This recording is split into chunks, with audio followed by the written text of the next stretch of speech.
you kidding me?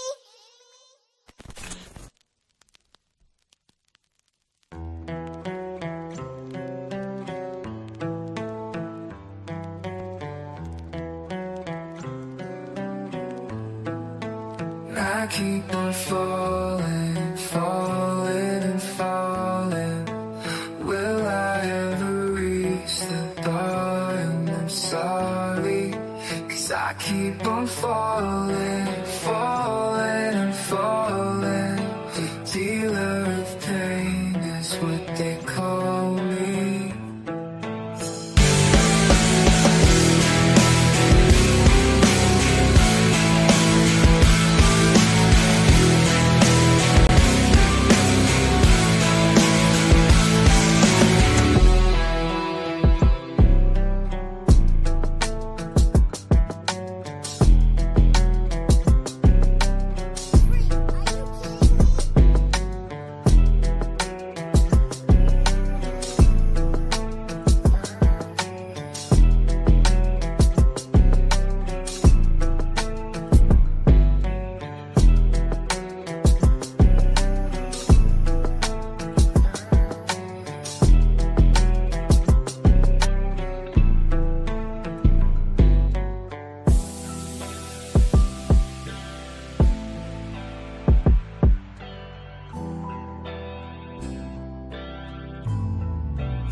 And I keep on falling, falling, falling. Will I ever reach the bottom? I'm sorry. I keep on falling, falling, falling, falling. The dealer of pain is what they call me.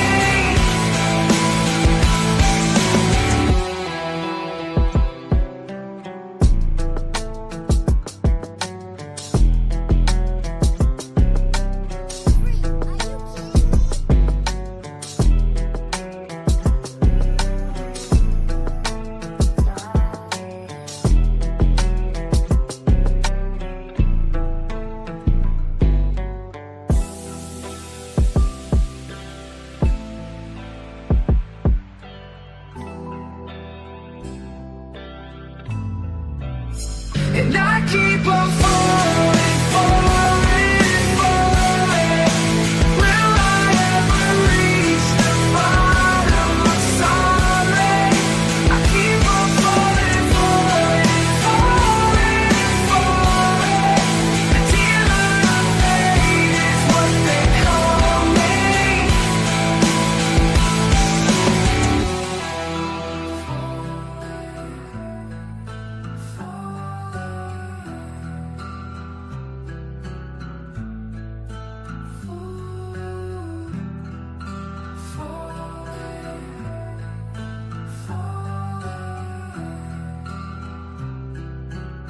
Freak, are you kidding me?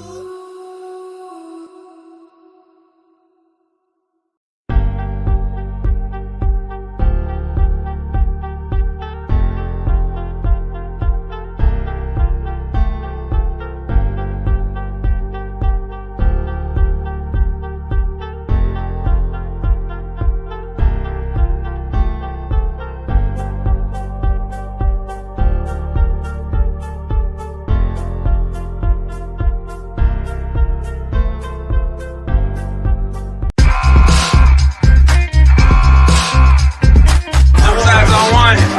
Suicide, motherfuckers. Shots to dome. We're all in. Fuck it up. Do it again. Ooh, yeah. Rumble YouTube family, what's good? What's happening? Welcome to the Foundry Ironwork 92,000 Saturday. We're enjoying Saturday night together. Saturday night in the Foundry. I don't know what, but it sounded like it was a little catchy. You know what I'm saying? But anyway, I'm over there talking shit. Welcome, y'all. Welcome. I'm happy to be here. Happy to have y'all. We went a little bit. We didn't go long like we normally go long, like 4.5. We went 3 hours yesterday. We didn't do our usual like 5 hours. One night we did like 7 hours and stuff. I was looking at Bro Sanchez's joint, and he was like 8 hours in, and I was like, God damn, that's like a whole day of work right there. But one day we'll get there. We'll do a solid 8 hour clip. But welcome Saturday. Really don't have a title or anything like that. But what I thought was interesting was that the thumbnail, if you take a look at it, and I forgot, it was like smart as hell, but dumb as a motherfucker at the same time. Hopefully you get kind of where I'm coming from with that. I just thought it was funny that I made that thumbnail before I saw who just made a video prior to me making that thumbnail, and it was funny. It was like 9 seconds later, after I made my show for the night, I look over and I see Lindsay, Tomb of Illumination, just made a video, and it shows him in front of a dry erase board, and I'm like, ugh.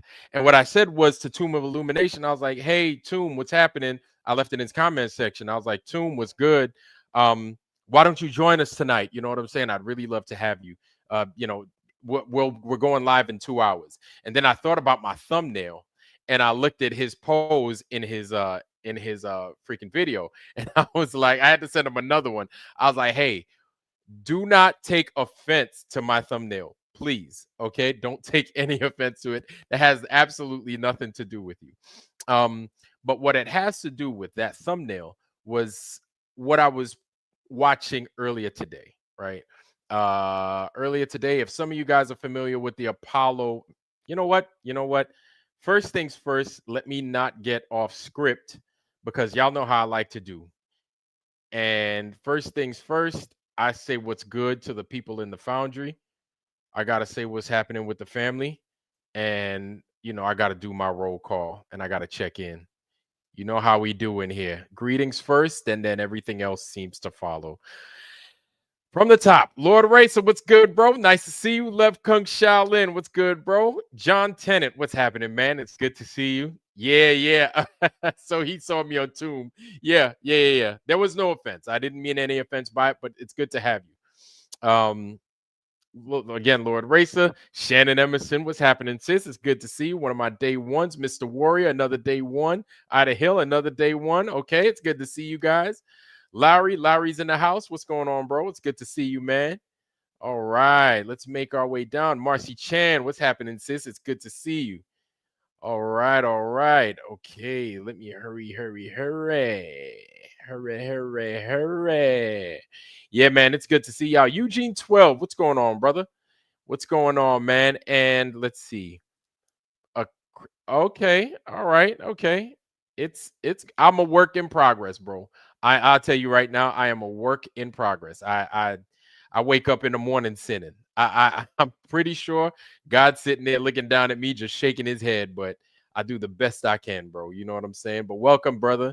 It's good to have you here. It's good to have you on. Maria Walker, one of my day ones again. How you doing, sis? Maria Walker's in the house. It's good to have you, Maria Walker. Okay. All right. As we scroll down, okay, next chapter. What's happening, brother? It's good to see you, man. Next chapter's in the house. Christy Lee Dolls, how you doing, sis? It's good to see you. All right. Pebbles is in the house. Pebbles, where's Porter? Where's Porter at? I haven't seen Cajun, Mr. Cajun, man. I haven't seen him in a minute. I think I saw him actually on Saab's channel a couple of nights ago, so that's not true entirely. But I haven't seen him here, so I'd love to see him here tonight if he is here. Dylan Heron, how you doing, Mr. Dylan? Nice to see you. Good to see you, brother. It's good to see you. Good to see you. New World Order's in the house. All right, bro. It's good to see you. It's good to see you. All right. Mikey Smith, horizontally opposed. Hey, man, what's happening? I know, Mikey Smith, you claim that you have video footage of the firmament. I would love to see it. So if you'd love to drop on in, and if you'd love to show us this footage, please, by all means, present. We're open to viewing this stuff. You know what I'm saying? But yeah, Mikey Smith is in the house, man. It's good to have you, bro. All right, as we work down this roster, Roger Ledwell. Mr. Ledwell, how are you doing, Roger? You rock. Roger, you rock. How you doing, Roger Ledwell? Roger Ledwell is a man that never sleeps, y'all. Roger Ledwell, he got a show tonight, so I'm going to tune in. So I know you're going to have to jump off later on. I get it, Raj. I'm gonna make sure I tune in and show you some love, like you always come in here and you show us some love. Roger be up late making the show, man. He don't give a damn, boy. Roger be in the paint hard, boy. You know what I'm saying? But it's good to see our brothers and sisters in here tonight. You know, whether you start late or not, I mean, it's good to have y'all. I really appreciate y'all. Four Jacks, what's going on, bro? It's good to have you, man. It's good to have you. Jimmy Satterfield, what's happening, bro? Another one of my day ones. Jimmy Satterfield is in the house. Good to have you, brother. Good to have you. All right. Yeah. Woo. You guys are strong, boy. You guys are coming in here heavy. Yeah. Hey, Brian Cash, what's happening, brother? Yeah. So I start at 9:30. And typically that's how I do, man. I start with the salad before I go into the, salad, antipasti, and then the main course. So this is my salad, and my antipasti is by greeting the family in the foundry. Almost messed that up there. And then I start off with my show. So, I got to have my salad, my antipasti first. God is watching this flat earth. He sure is indeed. It is good to see you and have you, brother. Welcome, welcome, welcome. Next chapter. What's happening? Wait, I think I saw you and I said hi. I apologize. Look at that. I'm having a stroke right there. Help me, y'all. Help me. David, what's going on, brother? It's good to have you, Mr. David. Mojo Shop. Mojo Shop is in the house. What's happening, man? It's good to have you. I didn't see. I'm all messed up. I was trying to say house, and I was trying to say here at the same time, and it came out, and I sounded totally stupid. Forgive me for that, please. All right, all right. We're gonna minimize the stupid saying stuff. Spitfire, what's going on, bro? It's good to have you, man. Spitfire, Mr. Spitfire's in the house. All right, all right. How you doing, Spitfire? Fozzie Foster. Fozzie Foster is in the house. I love that map, Fozzie Foster. That is our map right there. I like that. That's Mercator's polar projection right there. I really like that map. It's good to see you, Fozzie Foster. All right. Skeptic 936. Welcome, brother. Welcome, welcome. It's good to have you. All right, all right. It is good to have you, Skeptic 936. Welcome, welcome, welcome. All right, as we work down this roster and we say hi to everybody. Welcome, everybody. Make sure you grab something good to eat and relax, man. Just kick your feet up and we'll chit chat tonight. Okay. Subi Ratio, how you doing, sis? It's good to see you. Okay. Sab's not there yet. Okay. All right. All right. I know. I was hoping Sab would like jump in, but if he's on his channel, he's doing his work. Sab is doing his thing. So applause. Shout out to our brother Sav. It's always good to have him on there. Anson Howard, what's going on, bro? It's good to have you, man. Anson, welcome. Stephanie McGuire, how you doing, sis? Vika streamed the other day. All right. Yeah, I do. Hey, Stephanie McGuire, I do my best. Every once in a while, folks might think I'm not that reasonable, and I get it. You know what I'm saying? I do the best I can by everyone, but I have to be true to myself first and foremost. You know how it is. But I think if I was lying to myself, everybody would see right through it, and ain't nobody gonna pay me no mind. But if you guys rock with me, great. If you don't, that's good too. I understand. But if you guys vibe with me, that's even better, But I want to present to you guys something of quality. But thank you for that, sis. I really appreciate you. All right, going down this roster. I think I'm doing pretty good on time. We have a few people in here. Welcome, welcome, welcome, everybody in the Foundry. Leo Slayer, it's good to have you, brother, over especially on my Rumble. All right, the Rumble people are in the house. I love it. Flat Out Faith, welcome, brother. Another Rumble man in the house. Yes, I love it. Keep Rumble alive and pushing. I love it. Yes, more Rumble, more Rumble. YouTube, you need to watch out. You better not cry. You better not pout. And here's why. Rumble is right around the corner, and they're coming to a digital neighborhood near you. That's right, folks. Be careful, YouTube. Be careful, right? Watch Rumble go down, and then I'm over there talking shit. And YouTube gonna be like, yeah, motherfucker, what the fuck you say? Huh? The hell you say, bitch? I'd be like, nothing, Mr. YouTube, nothing. You know what I'm saying? It's like, let me stop.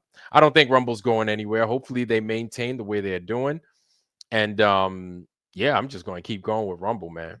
But ultimately, everybody, if you don't have my Rumble channel, it's Iron Earth 92,000. Iron Earth. So wherever you see Iron Earth, like I'm the only one 92,000 wise, and then you'll see me there. Same logo, same everything. It's me. Same old me. Shiny ass face, big ass nose, hat. You know what I'm saying? Robe. And you'll know it's me. You know what I'm saying? You will know it's me. Victoria Salt, Coherence 888. What's happening, sis? It's good to see you. Welcome, welcome, welcome. All right. American Off Grid is in the house. Welcome, brother. It's good to see you. All right. Yes, yes. Yes, boss. Yes, everyone is in the house, boss. Yes. All right. It's good to have y'all, man. ABC's in the house. All right, sis. ABC.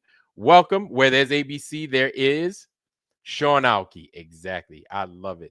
It's good to have the couple in the house. Welcome, guys. I'm glad to have you both in here. Thank you. Welcome, welcome. These guys are amazing. And make sure you subscribe to Angela Baby Carson's channel. I saw you were on super early this morning, ABC, and I gave you a thumb, showed you some love. You know what I'm saying? Hopefully you're close to 1,000 or you're over. Let's get our sister ABC over 1,000. Yes, yes, yes, yes, yes, yes. You guys are too cool for school. All right. So I think we're basically at the bottom of the roster. One more quarter. Welcome, brother. It's good to see you, Mr. One More Quarter. Welcome, welcome, welcome. All right. Geo. Hey, Geo. What's going on, man? Geo's in the house. If y'all don't know who Geo is, he's the one that kind of sounds like this. Hey, Ironwork, what's going on, brother? All right, man. Yeah, we're down here, so I made a model for that one, you know. So, yeah, hey, man, play my video, man. You know, so that's Geocentric. If you don't know, I think he lives Geocentric. If I didn't forget, I think you live in Aruba or something like that. But he lives down there, on an island, down in and around. I think it's Aruba. I'm pretty sure it's Aruba. If I got that wrong, somebody tell me and correct me. You know what I'm saying? I don't want to mess that wrong. William McLean, hopefully no relation to William McDirty or anything like that. Oh, Lord have mercy. I'm here all week, y'all. It's good to see y'all. Oh, he said the dad jokes. Ay, ay, ay. Oh, boy. But it's good to see you, William McLean. What's going on, man? It's good to have you. Okay. Shane 187 Thompson. What's going on, bro? It's good to have you, man. Shane in the house. 187 on the undercover cob. All right. Okay. I think I'm pretty. Keith Spencer. What's going on, bro? It's good to see you. Prove a creator. Maybe he's a different religion than Christian. Well, it's not that I'm really religious. But I pay attention to what's in the Bible. It's not like I go to church or anything like that, and I do communion or anything like that. Like there was a time I was very religious. I was a big time Roman Catholic, growing up in the church and everything else like that. But I've since then gotten away from it because of all the craziness that's attached to the Roman Catholic faith. And I'm making my own way without help from the Pope, La Papa. So the True Few, welcome, brother. It's good to see you. The True Few. I want to make sure I'm getting everybody on down. Gene Spliced, welcome. It's good to have you, bro. Welcome, welcome, welcome. It's good to have you. Gene Spliced in the house. All right. So I think we're pretty much Donald Piasek. What's going on, bro? It's good to have you, man. Welcome, my brother. Welcome. It's good to have everybody in here. And I think I'm doing well on time, and I should be. Yes, look at that. I'm at the bottom. I am at the bottom. I made it to the bottom, y'all. So I got everybody. There we go. And that took me roughly 14 minutes. 14 minutes, but I'm at the bottom. I made it. It's good to have y'all. So, Sav's not here, but that's something I wanted to kind of discuss. Guys, okay, let's check this out. So we have those in the community that we don't necessarily jive with. We have those in the community that we feel may be detrimental to what we believe as a community, right? That the earth is flat. And anything not flat and then rising or anything, we agree that the earth is flat, right? There are those of us in the community that the earth is rising. Those of us in the community that believe that it's just stationary, don't do nothing. Those that believe that it's stationary, it's flat, but there are openings that might take you elsewhere. All of that is good and dandy, but let's start with the basics. It's flat, level, plane. That's what we could see, right? Fine. Um, but then we may have those that we feel might be imposters. We know who many of them are, and they're apologists as well. Or those are those that we some of us might feel are their apologists. Me, I look at it like this: we know who some of the opposition is, but if you rock with them, I can't tell you what to do. I can't tell you who to hang with. I can't tell you who to rock with. I cannot do these things. Bruce G, what's happening, brother? It's good to see you, man. Welcome, Bruce G. I can't tell you who to hang with. Redondo Rocket, how you doing? Redondo Rocket's in the house. So yeah, so guys like Jaren, right? Jaren and Austin and all them. If people want to hang with them, that's fine. I can't tell you not to hang with them, but you just have to be mindful of what you're doing to your reputation as a true earther slash flat earther. The reason I say true earther slash flat earther, because guys, to me, and I could be wrong, but to me, true earth is the same thing as flat earth. I don't know the difference. I thought it was the same thing. True earth, what the earth truly is, flat earth, the earth being flat, it's truly flat. I thought it was the same thing. But that's the thing. If you hang with those guys, just know what you're putting at risk and understand that those risks could then ultimately cost you not necessarily viewers, but people's confidence in you. You know what I'm saying? So, I keep it as real as I possibly can keep it, right? But at the same time, I want to give everybody a fair chance. I don't want to be Mr. I cut you off and this and that. No, I want to give you a fair chance to prove that you are not who you claim to be. You understand what I'm saying? And in that way, I want to be fair. I like fairness. I like being fair because there have been times where I myself have been treated unfairly, or I myself might not have given somebody their fair shake, and I did things a little bit premature. So my thing is, I want to give everybody a fair shake. Cringe factor too high. Well, why do you say that? Oh. You listen to Jaren, right? I feel you. I feel you. Um, hey, he did it to himself. He did it to himself. And if he thinks the money is worth it, if he did in fact get, if not even in fact, if he did get paid something, and he thinks it's worth it, I don't know. I don't know what to say about that. But you guys obviously know I ain't getting paid. I'm a retired military man. I have a normal job, right? Like a normal person. So I work very hard. So my hands are dirty, but my money is clean, okay? And it's honest. So you don't have to worry about me feeding you a line of bullshit or pulling the wool of deception over your eyes. But at the same time, though I can say that, I can act a different way. So test my actions other than my words. Watch what it is I do and then treat me accordingly. Okay? I think that's fair. Just don't take my word for it. And John Tennant, looks like we got a Marine in the house. I'm sorry, John Tennant. My brother's a Marine. Yeah, he's a Marine. I love my Marines, though. I'm not going to shit all over you, man. Semper Fi, brother. Semper Fi. Me, I'm a sailor. I'm a retired sailor. No sneeze on snick. So on part of our uniform, we have this. Well, not this. This is what I got during the pandemic, and I put this on my uniform, and I got in big trouble for wearing it. It's not often that you see a Navy chief getting in trouble, but that was me. I was that Navy chief that was getting in trouble all the time. And so I got caught wearing this. They were like, Chief, what the hell's on your arm? I was like, huh? What are you talking about? They're like, on your arm. I looked. I was like, oh, shit, they noticed. So it says right there, no sneeze on sneck. Instead, it's supposed to say, don't tread on me. This is supposed to be a Union Jack. All right. Next time, I'll throw a Union Jack on top of my head, and maybe we could kind of discuss that. But yeah. So again, test me by how I act, right? Not what it is I say. Listen to what I say, sure, but just watch me.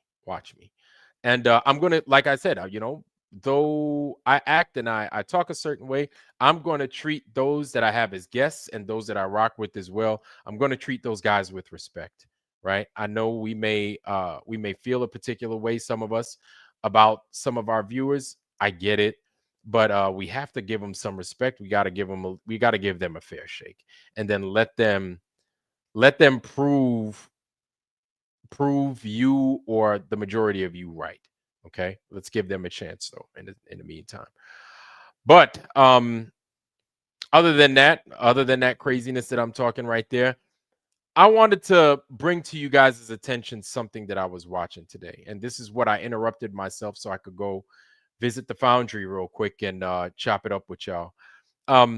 Earlier today, I was watching the Apollo Detectives. And that's been a long running channel for quite some time. Hey, who we got in here? Oh, Mr. Don. Iania account Cannon, what's going on, sis? What's happening? It's good to see you again. It's good to see you. I think you're from anytime I see you, I think you're from old dude's channel, Bro Sanchez. But it's good to see you regardless. Sarah G, what's happening, sis? It's happening. It's good to see you. I'm over here just having a Joe Biden moment right now. Anyway, so I visited the Apollo Detectives, right? And while I'm in there, of course, or not even of course, I did get to see the I got to see Alan Nostrin. Alan Nostrin was in there. So if you guys are familiar with our channel, Alan Nostrin tends to be in here and he chops it up. You know, he's a big time gearhead and stuff like that. I guess he loves German cars. And it's cool because Alan Nostrin is awesome. He's always welcome here. He was here yesterday and he was in the channel, right? So you have one flat earther, Alan Nostrin. I was in there. I got in there, and we're trying to get these guys not necessarily off topic because we weren't trolling, but we were trying to get them to pay attention to something other than the moon landing because those guys, right? Their main mission, it's Gerald White, Marcus Allen, another guy. He's a Canadian and he has a voice much like this, and you can tell who he is by the beard that he's wearing along with the glasses on his face, and he's in the bottom right hand quadrant of the video that's being played.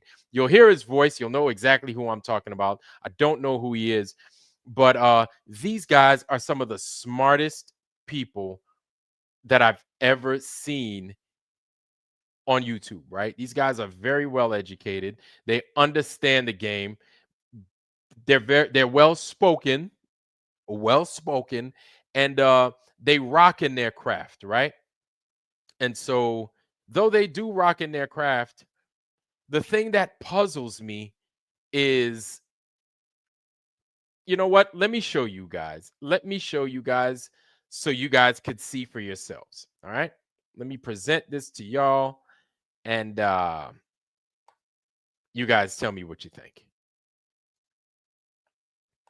So you see, this is the LRO that actually took the pictures here. And now what we're seeing is the cleaned up version right here that you're seeing on that 35 millimeter film that they digitized. And when we go over to the McDonald's, that's what we're seeing inside of that studio.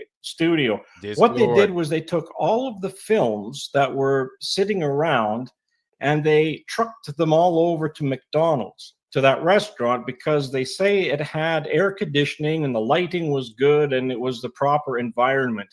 So that's how all those films got in there. I thought that they might have come from that Hangar 1 because a lot of films and photography was going on back in those days as well. They were using that hangar not only for that, but to store airplanes in, and the blimp and everything else. That actually was right across from I believe it was the Moffett Airfield. And that airfield is actually 8 miles as the crow flies to Menlo Park. And I got that wrong. So I'll give that to Phase 52012. He was correct in that. All right, guys, just so you guys have a little bit of a background as to what's going on. These guys are basically discussing the moon landing, right? That's their like mission in life these last few years. Um Gerald White is like a geologist slash physicist right there. He's this guy right here. Marcus Allen, many of you guys might have heard of him. Wouldn't surprise me if his name was Sir Marcus Allen. He seems so regal. He's an old British dude, old as hell, but he's very, very smart, right? And he understands like film, photography. He's been doing it for like over 50 years now. Right there is Scott, Canadian cat. Robert Williams is the gentleman discussing right now. Wheezy, not to be mistaken as Louise Jefferson from the Jeffersons, is right here, and he's basically conducting this interview. So let's continue. The only thing is, he could have been a little bit nicer without all the foul language and everything else. But he was correct on that one, and I'll give him that. So those films actually came from that place, that warehouse, and then they were trucked over to the McDonald's. Now, inside of those yellow cans, that is actually magnetic tape. And when we look at the one in the McDonald's, what we see is that same machine playing those magnetic tapes. And what they do is those magnetic tapes are actually from this LRO that we're seeing right here. And what it did was it scanned the film, and then it sent the scans back. So it actually had a laboratory on there to develop that film. And then it scanned the film, and then it was transmitted back, and it was stored on those data tapes. That's what we're... Okay, so these guys, I'm sitting here, listening to these guys just go, and go all day about, what was supposed to have happened on the way to the moon and everything else and this and that. And I'm like, wow, these guys are super smart, super duper smart. Wow, really, really smart. But it's almost like eating a sandwich, but then something ain't right with the sandwich. Something ain't kicking with the sandwich. I don't know if it's not seasoned right. I don't know if it ain't the right bread. I don't know if it's not hot enough. I don't know if it's got the right ingredients. Just something ain't popping right with this sandwich. I don't get it. And this is strange because even though these guys are super bright, they're very well trained and everything in their craft, something is missing. Of course, I'm sure you guys have an idea of where I'm going with this, but let's continue. Let's kind of skip it forward a little bit and let's continue. Law and vacuum space contradicting propulsion. Well, I'm sorry, but a rocket does work in a vacuum. You do not need anything to push off of. There are 2 YouTube videos displaying this. And let's hear that again. We're down. So, there was one other thing I wanted to address too. Here we go with this vacuum and Newton's third law and vacuum space contradicting propulsion. Well, I'm sorry, but a rocket does work in a vacuum. You do not need anything to push off of. There are 2 YouTube videos displaying this. And I've showed this example in a few videos. So, y'all hear what he just said right there? Oh, shit. My bad. Let me go ahead and rewind that. I apologize, y'all. Let's go back just a little bit and let's hear that one more time. We're down. So, there was one other thing I wanted to address too. Here we go with this vacuum and Newton's third law and vacuum space contradicting propulsion. Well, I'm sorry, but a rocket does work in a vacuum. You do not need anything to push off of. There are 2 YouTube videos displaying this. And so, yeah, no, they're not trolls. These guys are really they're called the Apollo detectives, right? And basically their mission in life is to debunk the moon landing. So no. It's not that I'm putting up trolls. No, I'm not putting up trolls at all. but I'm just there to present. Like, these guys are they claim to have all this intelligence, to be so smart. They've spent years peeling this onion of lies from NASA. And my thing is, I've been trying to get guys like Jera White and the guy in the middle, the British guy in the middle, and then the guy at the bottom that you saw, Marcus Allen, the older guy, the oldest guy actually on that panel, to come and to pay attention. Exactly. So smart, Mr. Super Sidewinder. What's happening? Palkus, what's going on? And Peter W, what's happening? Yeah, so smart that they're stupid. And you know, a few months ago, I was on a show from Apollo Detectives, and I was asking them, hey, why don't you guys pay attention to the flat earth? And then I got a lot of lip from Jera White. Oh, pip pip cheerio, cup of tea, good day, mate, type shit, right? And I was like, well, yeah, you know, of course they made fun of me, called me dumb and everything else, and I'm fine with that. I'm used to it. You know what I'm saying? But still, I think, like, we've seen people like this many times. My brother's been on here a few times. We know people like that. My brother's the math guy, right? And then he swears up and down by his calculations and equations, even though they're like they don't amount to anything, not even a hill of beans, right? And so they claim with all their intelligence and everything else that they got it and they figured it out.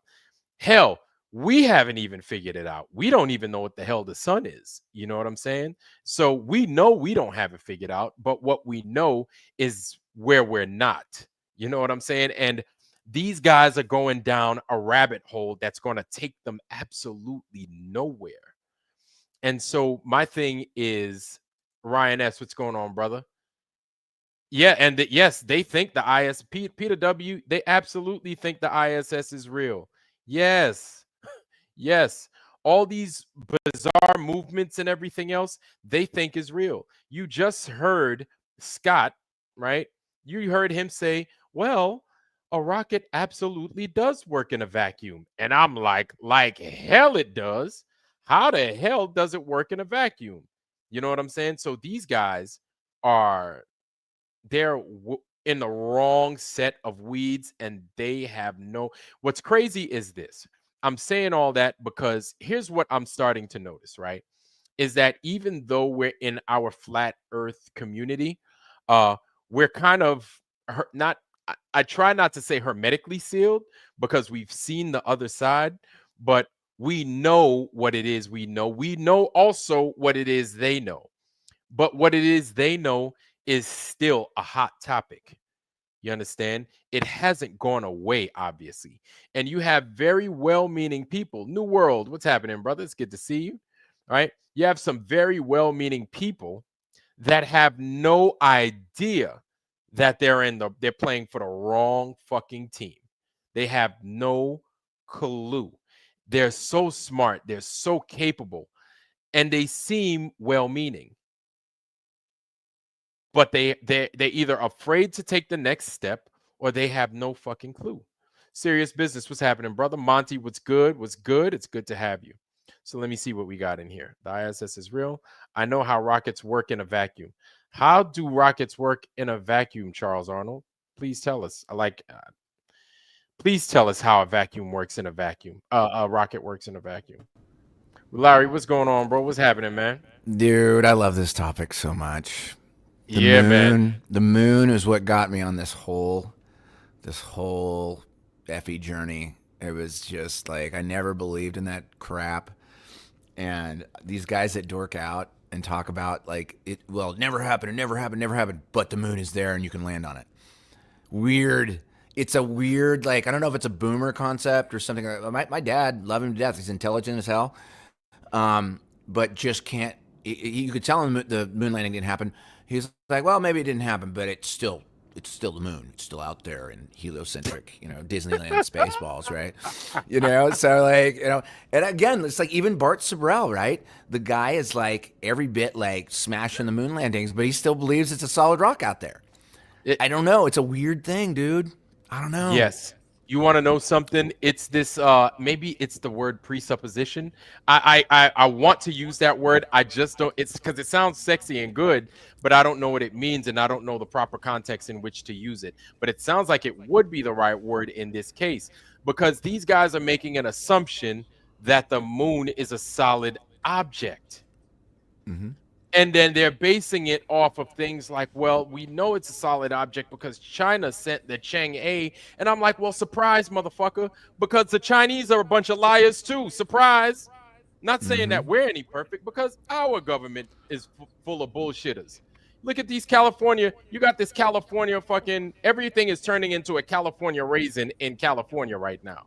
You understand? I don't mean to And laugh the at that, but fucking- I get the joke. I'm sorry for all my California It's family. tough. It's I tough out love there. you. Yeah.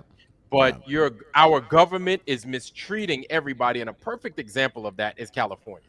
Everybody's being lied to. Fire hydrants are being stuck, and the lies just keep coming. They don't stop. The lies continue. Fire hydrants are gone. Water's gone. This is fucking California, not in Africa or South America. It's here in the United States, one of the richest states one of the richest places to live in the world, even though most people are homeless. And they have no fucking water in a first world America country. No fucking water. No fire hydrants to have water. How the fuck that happened? You get a whole fire hydrant stolen. So I'm saying all that, even though it doesn't have anything to do with the topic, because it does have something to do with the amount of lies that we have to deal with, even today. So for these grown ass men, super capable, super smart, very well respected in their craft, men, to not see that they've been lied to for a long, long time is still like catches me off guard from time to time. I And have. Go ahead. Sorry. no. And so just trying to remember that, hey, not everybody's a flat earther. Not everybody's familiar with what a lie is. And so they're still buying into this bullshit and they're going further down the wrong rabbit hole. Go ahead.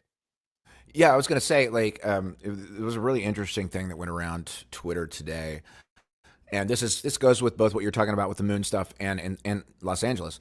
There was a guy with a little handheld laser burning paper and stuff in his garage, just burning it, launching it into like it wasn't a huge fire, but he was burning holes and stuff from across the garage, and it was like I bought this online. Now, if you think that I can burn stuff up with this little thing, this little laser gun I bought online for probably a couple $100, it's probably a commercial level like laser burning fire starter device. Was If it a you blue think- laser? It was red. The one I saw was red. Okay. But he was just burning shit from across the garage, yeah.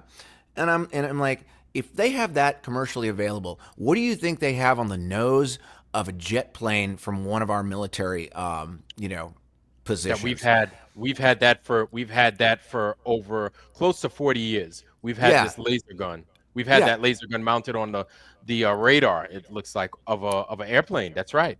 And then you go back and you look at, Maui, and you look at Paradise, and there's a bunch of other places, and it's like everything keeps looking the same after it's all said and done, And it's like, why are the blue things surviving? Not making a claim here, guys, just like going through the evidence, and I'm like, that's weird. That looks like the other thing.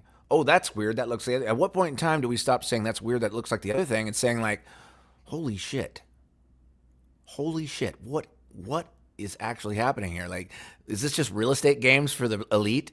Like, oh, we'll just burn down a neighborhood, just reclaim it. They don't even think twice about it. They're just like, it just looks that way to me. Yeah. In my you wanna humble opinion. No, it looks strange because even when I was on Sav's channel and then he showed a bunch of stuff burning, I was like, that's funny how all the plants are still so green and they could withstand that heat. I could tell you, man, being on a ship and having to deal with fucking fires, like the amount of heat being around an actual inferno is, if you've never been around one, it will change your life. Let's put it I'm like told that. firestorms, because they suck up so much oxygen. It was the same thing that happened, the can't bombing breathe. of Dresden killed a bunch of people just because they suffocated. Is it sucked Yeah. up all the oxygen within that little geographical area, and then you just couldn't breathe. And they're the firefighters. I was watching a lot of stuff today. Nicole's been watching. It's like they're describing very similar descriptions of what happened in Dresden.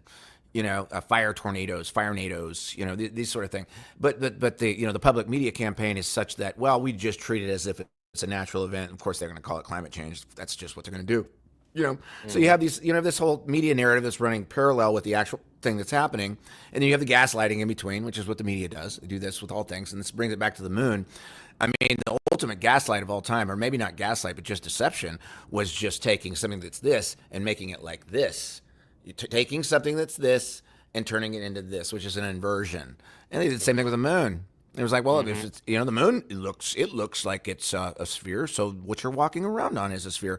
And you got a whole subgroup of people in all the genres, not just the moon. People that focus on certain genres are really great at breaking it apart, but they can't step back and look at it in aggregate and look at what the actual picture was. They're just basically trying to get you as far away from yourself and your intuition as possible. And what's better than to call something that's this? And then you just put a bunch of things in front of them spinning, and then you're hypnotized, and then suddenly you're in their realm, and then you're doing what they want you to do. And that's my rant. Sorry, man. Yeah, they're doing exactly. Yeah, it's like playing Simon Says when you don't want to play Simon Says, but they got you playing it anyway. Yeah. Right. They're like, go this fast, go that slow. Simon says do this, Simon says do that. And you're trying to keep up. Meanwhile, you don't understand. You don't have to play that bullshit game. Yeah, you're like, why am I even doing this? Don't. Exactly.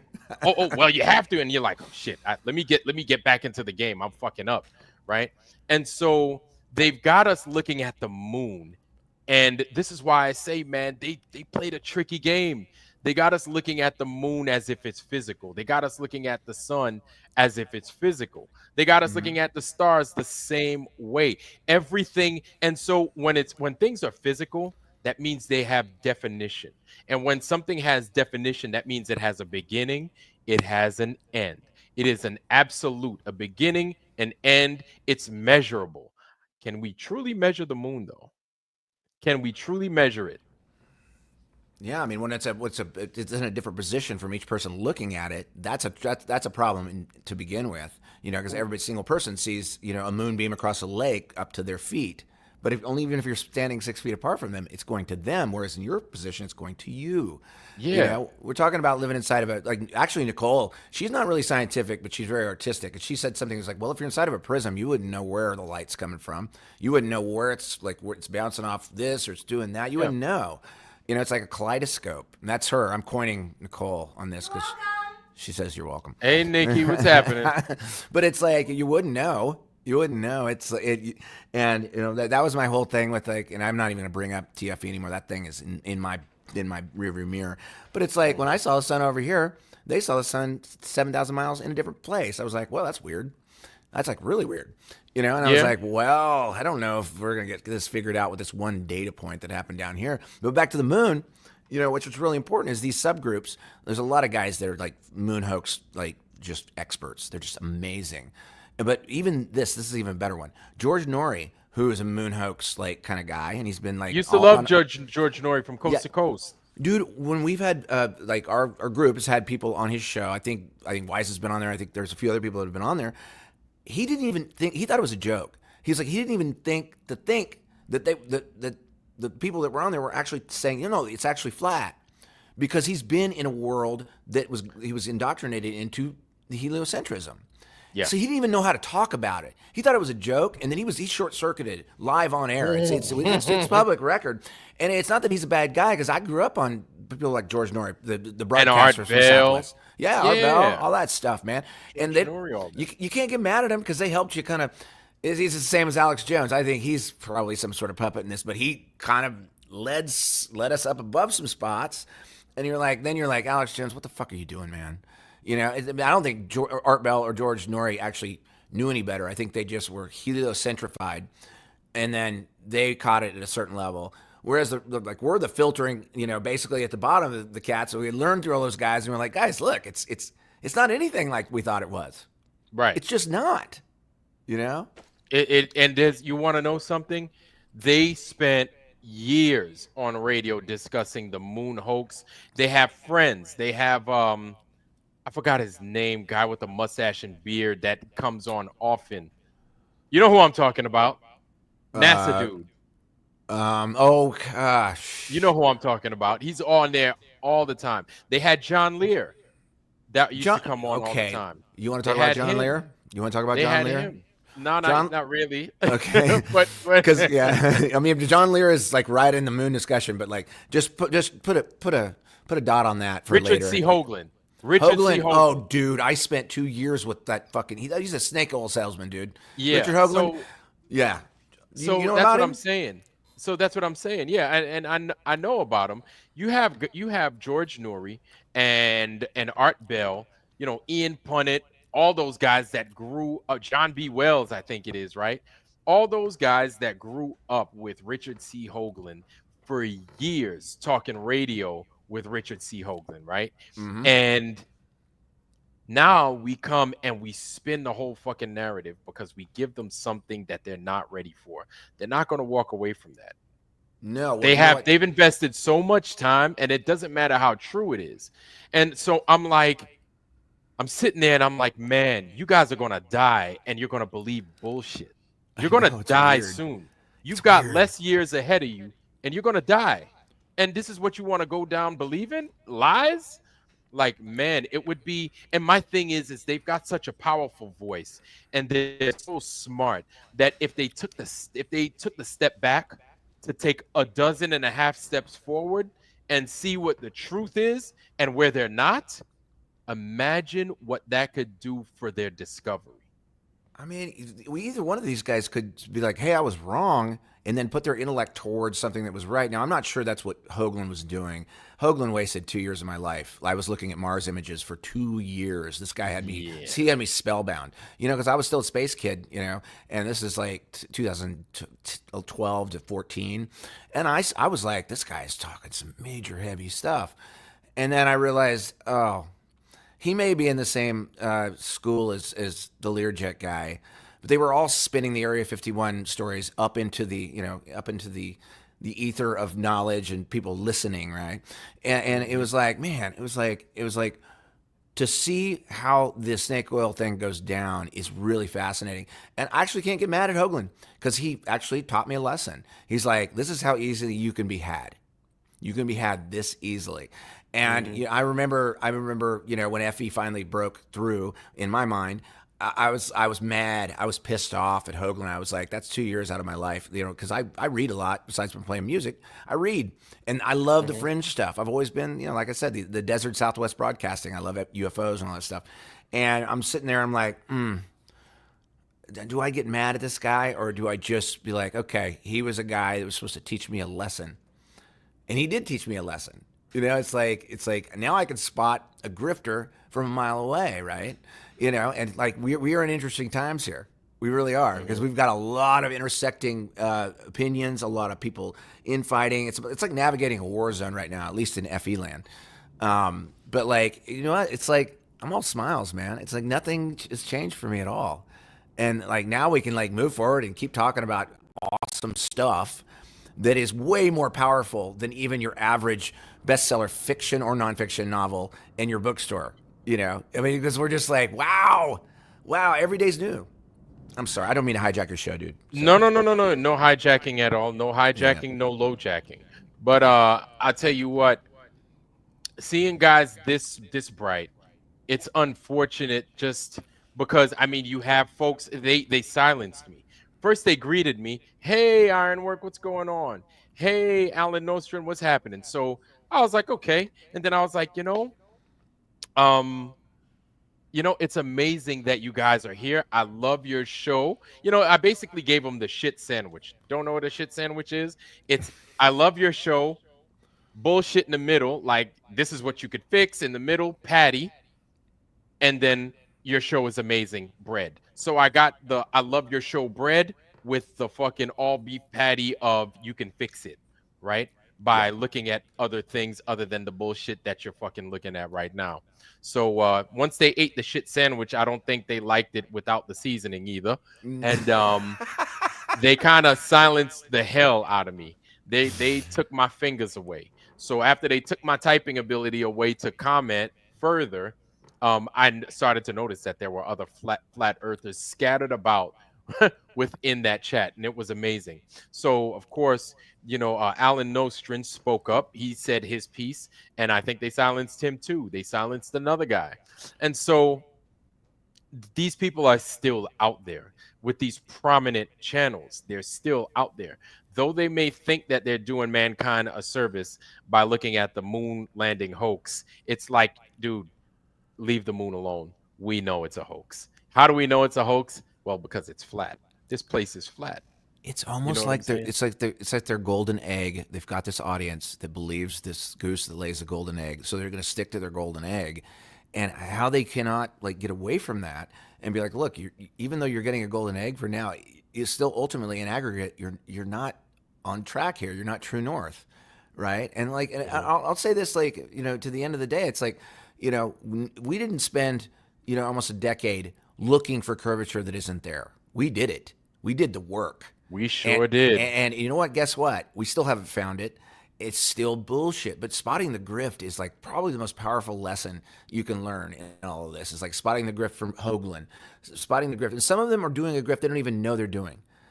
I think these guys really believe that it's still heliocentric, and they've got a golden goose laying the egg. They've all their clicks and their listeners and everything else, and they're just going to work to that thing. But I don't think they have the ability. I think there's a certain age cutoff where, and I don't want to say boomers, because there's some boomers that are flat, and like, some of my favorite flatties are boomers. But like, Right. there's some sort of age cutoff where they don't even have the capacity to get their arms around the fact that they're not living on a ball. We just happen to slip through. I don't know if it's Gen X or whatever. It's like a small group of people at a certain age happen to slip through the cracks. We didn't listen in class that much. I'd rather be outside playing soccer, and like I skipped a bunch of stuff. I sort of just memorized shit so I could get through class. And I was like, okay, I can't wait to get out of here. Like, whatever, memorize this. It didn't go in. I guess I was not susceptible. Well, so I had some sort of shield against the MK Ultra Rockefeller education thing or whatever. And I managed to get out of high school not getting so, imprinted with truth. Even college, I had a bachelor's degree in biology. The whole time I was like, this still feels sort of bullshitty to me. You know, and the way I started learning that was when I was taking astronomy in college. And I was like, you know what? I'm not dumb, but for some reason, these movements of these heavenly bodies just don't make any proper fucking sense. Because here's what got me. Here's what got me. As soon as my damn Professor Remo, I remember him because all he used to talk about was his alma mater. Oh my goodness, it's Rensselaer, RPI, guys, Rensselaer, and they had this whole fucking school chant. Oh, Rensselaer, blah blah blah blah. That's actually freaking Michigan's, freaking the Victors, but you know what I'm saying. He used to sing the old chant like I'd be a sailor singing "Stand Navy out to sea," singing "Anchors Away." You know how corny that shit is, watching your professors sing old fucking college fight songs. And I'm like, oh, dude, it's Rensselaer, man. So he always spoke about Rensselaer, and he was always talking about how, Venus does this and it moves like that. And I was like, oh, okay, I'm getting it. I kind of get it. Then he said, well, all of them move and our solar system's moving. And I said, wait a minute. I said, so our solar system's moving, but they're moving at the same time. And then all of it started to fall apart for me. And then that's when I wasn't doing so hot in class no more, because I was like, it doesn't work. It can't work. And it doesn't make sense. So even though I passed the class and everything else, it just like it didn't. It's kind of like, people trying to tell you that the round peg is supposed to go in the square hole. And even though they're telling you this, good and damn well that's not how it works. It can't work like that. It doesn't work like that. It's not natural. And so as time grew, and I still stuck with it, but if somebody told me otherwise, then I'd be more than happy to jump on the alternative of what this place is, other than what I'd been taught, because it so didn't make any sense that I was ready to lose it somehow. Somehow I was just ready to get rid of that fucking model. Can You I just like understand? right there, what you just said is like epic. And I think what you're talking about is the epicenter the anxiety of most of everyone walking around this place is centered in exactly what you just said.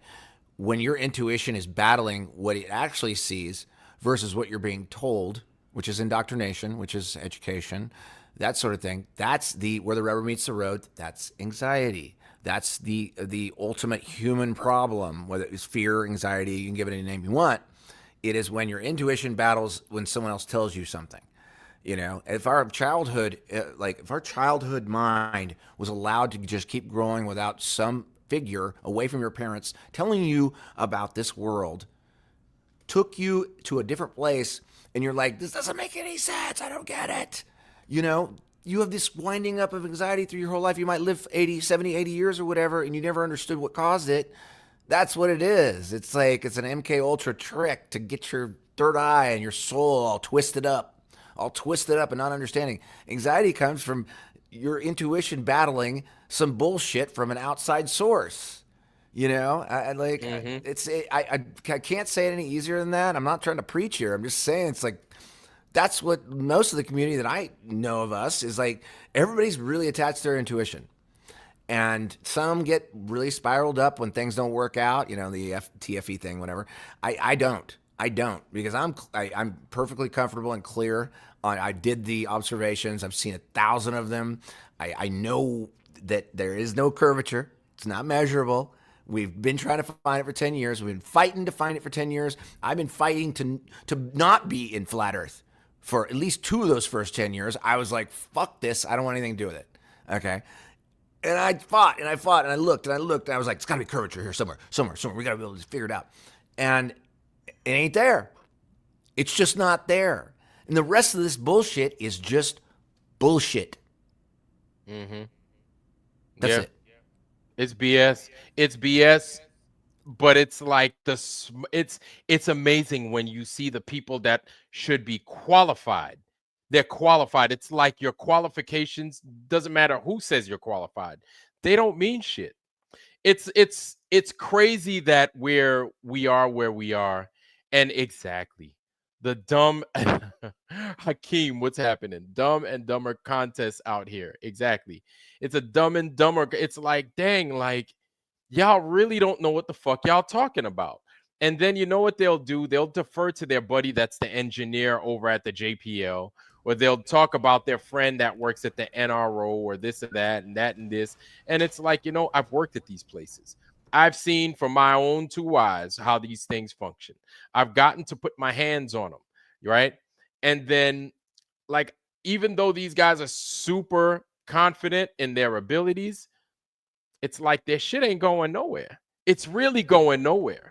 Nicole she likes to write notes down for me when like she can hear me talking. She says, intuition cannot be measured, sir.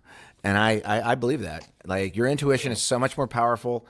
And if your gut says something, go with it, man. I would say like, also like just as a kind of a rah-rah for the community, you guys, like we're already there. We don't have to fight back downhill against like hyenas. We don't have to do that. We can move forward at high speed and they're just going to be chomping at the heels. They're going to be chomping at the heels while we're figuring out stuff. We're not going to know everything. I don't know. Maybe we'll never know everything. No. But you know what? No, we'll get some stuff wrong too. Yeah, but you know what? I'm perfectly fine saying I don't fucking know. I know what it isn't. I know what it isn't. There's nothing wrong with not knowing. I think the excitement comes from trying to figure things out, discover. And as you start putting the pieces together, the real pieces together, and figuring things out, you get 12.5 more questions. I think it's good, and I think it's healthy to be like that. There's nothing wrong with that. The problem we come across, though, is when you make these claims that you're so positive of, and then you're proven wrong. And then after you're proven wrong, you still go with the bullshit anyway. That's a really good point. Before you even go on, I wanted to address that exact point. Understanding the null principle in actual science, not scientism. The null principle is, and I've always said this, is like, I said it in my first, I only did one documentary film on Flat Earth. It was Dr. Strange Lowry. And I said basically is, I know what it isn't. And that's a null That's a null position to have. I cannot say what it is, but I know what it isn't. It ain't a ball Right. at 3959 radius. I can prove it 7 ways to Sunday. Okay.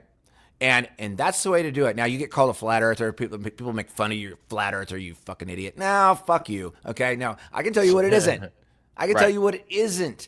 Can you tell me what it is? And they never can. They don't even know their own model. They don't know their own model. What they have is ad homs. They have appeal to authority fallacy. They have all of these things that will drive you to madness if you let it. But don't let it. Because actually, everyone here that's in this pool of thought, we're in a better spot than a lot of these people. A lot of these people are pained. They're troubled. They're, whatever you think about creator, source, God, that's your journey. Not my position to say on it. But I'm saying, like, everybody here is in this school of thought. We're already past all that bullshit. Don't let the hyenas bite at your ankles. Yeah. So Hakeem, this is for Hakeem Sharawala. Hakeem, God bless you for being an engineer. Congratulations. That's a nice piece of paper. I hope it's mounted on your wall. You don't have to believe in Pizza Land. You live there. You live there on Pizza Land. So you could come on up. You can explain to us how dumb we are, how the Dumb and Dumber show is up here. Explain to us how we're wrong.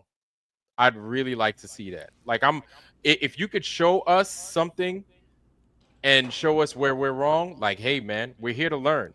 We know that we don't know everything, right? Yeah, But we're we happy know to- what this place is not. Happy to have you up. Come up and just like you're Come on up actually and tell us. as far as flat Earth like gauntlets, this is the easiest one to come up in.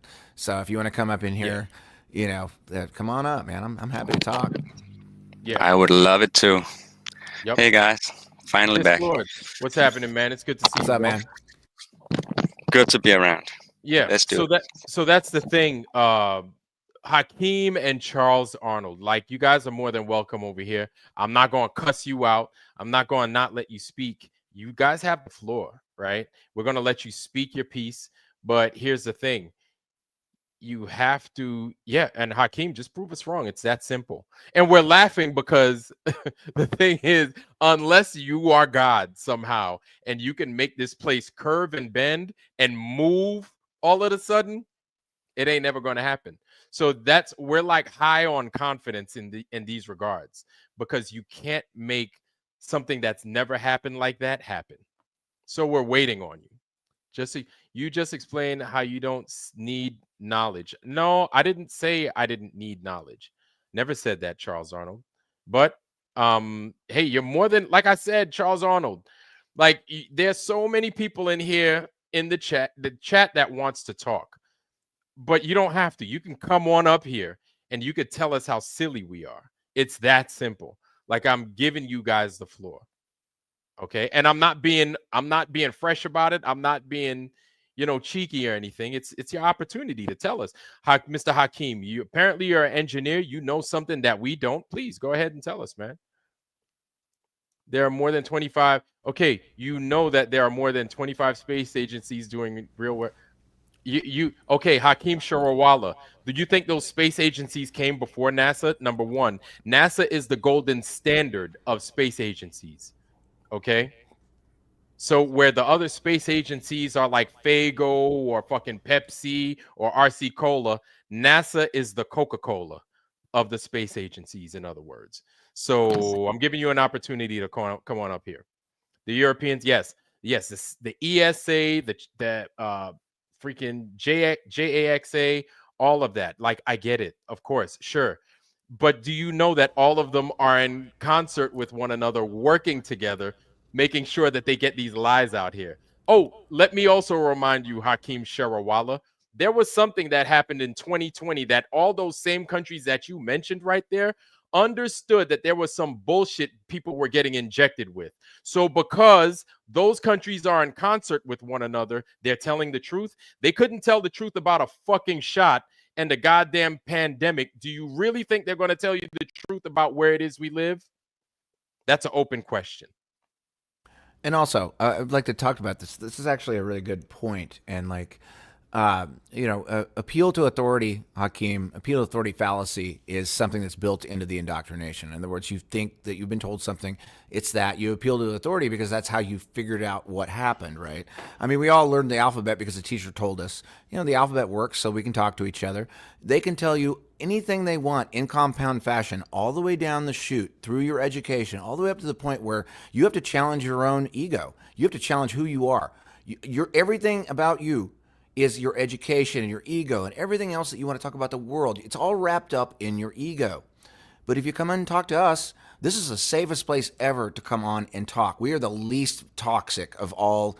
I think we're the least toxic. There's probably lesser toxic places, but this is pretty fair and non-toxic. Come on and talk to us. We'll talk to you about the things that we believe.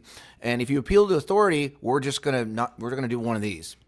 But if you say your piece and your truth, we're happy to have you on. And the link is in the chat. That's all it is. So Hakeem Sharawala, I don't know if you've been here before. You seem new. Welcome. And Charles, I forgot your name, Charles, but I know Charles Arnold. Yeah, Charles Arnold. Welcome. Why did I point to ego? So Charles, welcome. I could tell you guys, like, come on up, explain yourself. We've seen things that maybe you haven't seen, or maybe you're not paying attention to. But you're more than welcome to come on up and tell us how we're wrong. You're an engineer, Hakeem. So with all your expertise that we don't have, you being an engineer, teach us, show us something. It'd be interesting. He's an engineer. It'd be really interesting to talk to him about the 106. I think it's 106 mile long bridge in China that should demonstrate 6,000 feet of drop, and it doesn't over the course of its entire existence. That'd be good. I'd like to know how you engineer that. I know there's only one bridge in the world where curvature was built into it. It's in my city. It's the Verrazano, and guess what? You got the flat bay underneath it, and the bridge looks like an arch. It was like some sort of joke, like some sort of engineering joke. So we're going to do this according to the curvature of the earth. Now it just looks like a curved bridge over a flat water. But you all of these engineering masterpieces, including the canals all over the world, that rely on the fact that water seeks its own level and it's flat across large distances. You're an engineer. I would like you to explain, the engineering principle within the designing of those canals, where they engineer curvature of water. And I'm happy to hear it. Please come on. It's simple. Please come on. Yeah. Like where is this curvature? Like, really, you guys don't even have to go that deep. Just show us where this physical curvature. And here's the thing. When you say that this earth is curving at 8 inches per mile squared, and you guys give us a defined, and I went over the word definition, beginning and an end. When you say that this earth has a defined curvature, circumference of close to 25,000 miles, a rate circumference of 25,000 miles, you have a rate based off of that curvature and mileage. So where do we measure that? Like, how do we measure that? So, Mr. Hakeem, look, man, I'm giving you, if you're going to keep talking that mess, like, you could keep talking it, but it's not going to get you anywhere. You're here to explain a truth, right? Let's talk about his latest bridges. Most times you don't need curvature calc, but you might need it for very larger projects. Yeah, there's one like Pontchartrain and just north of New Orleans that would need curvature calc. The 106 mile one in China would need major China's the biggest curvature calc. Yeah, that's like, it should be 6,000 feet of drop in that bridge, and there's none, which is really curious. It's very strange. I mean, what we're talking about is we're also talking about long train tracks that cover the distance of the United States. That a mile long, 2 million ton train would fly off the tracks if they don't have curvature calculator. If anything, they're trying to keep that thing as flat as possible so those trains stay on target so they deliver their goods across the Midwest. Not just that. When you're flying in a plane, you know what? Hakeem, just talk about a plane, all right? Charles Arnold, hold on real quick before you get there. Go ahead, sorry. Charles Arnold says, who says 8 inches per mile squared? Not me. That doesn't take into account the viewer height. Charles Arnold, what if the viewer's height was 2 feet? Or what if the viewer's height was a foot off of the ground? Do you know what typically does 2 feet out of the top of the water or a foot out of the top of the water is a submarine's periscope. So do you think a periscope could see that far down if the place was curving? Do you think it would be able to spot its objects at particular distances? That would be a resounding absolutely not. But it does, because this bitch ain't curving and it ain't moving. And I could tell you, and many other submariners out there could tell you the same exact thing that I'm telling you right now. And submarines have been in the water for probably longer than everybody in this channel and chat that's speaking right now is around right now. The subs have been in the water for that long, and these things are just getting better and better. You guys ain't going to put your money where your mouth is. Come on up and show us, but you're not. That's another good point. It's like a lot of, and this is a personal point for, I think everybody in the chat can relate to this. It's like a lot of us put faces to this and we didn't want to. Like, I hid this for 2 years. I didn't want to talk to anybody about what I understood about where we live. I didn't want it. I didn't want the attention. I was a musician. I was happy. And being myself. hold up for a second. Let me explain. Charles Arnold, they don't always. There's something called a mass state, right? So periscope depth is one thing, but a mass state. So there's an amount of periscope that could go up based on what it is that you're doing. And so they could be significantly less, or they could be barely right at the surface. I know what I'm talking about. Any submariner will tell you that. And that's the truth. No, you don't have to show your face, Charles Arnold. Listen, man, you know how these things work. You ain't got to show your face. You say what you need to say. Yeah, you can do this. Watch. It's that simple. Watch this. You can do this, Charles. You can do this. I'll stop cam. You can still talk, and it'll just have like a letter in there, and so you don't have to show your face. And you can talk to us. The point I was making is, like, a lot of us made our faces known and actually went out and talked to people and met people to make sure this wasn't bullshit, because none of us wanted this turd sandwich of flat Earth.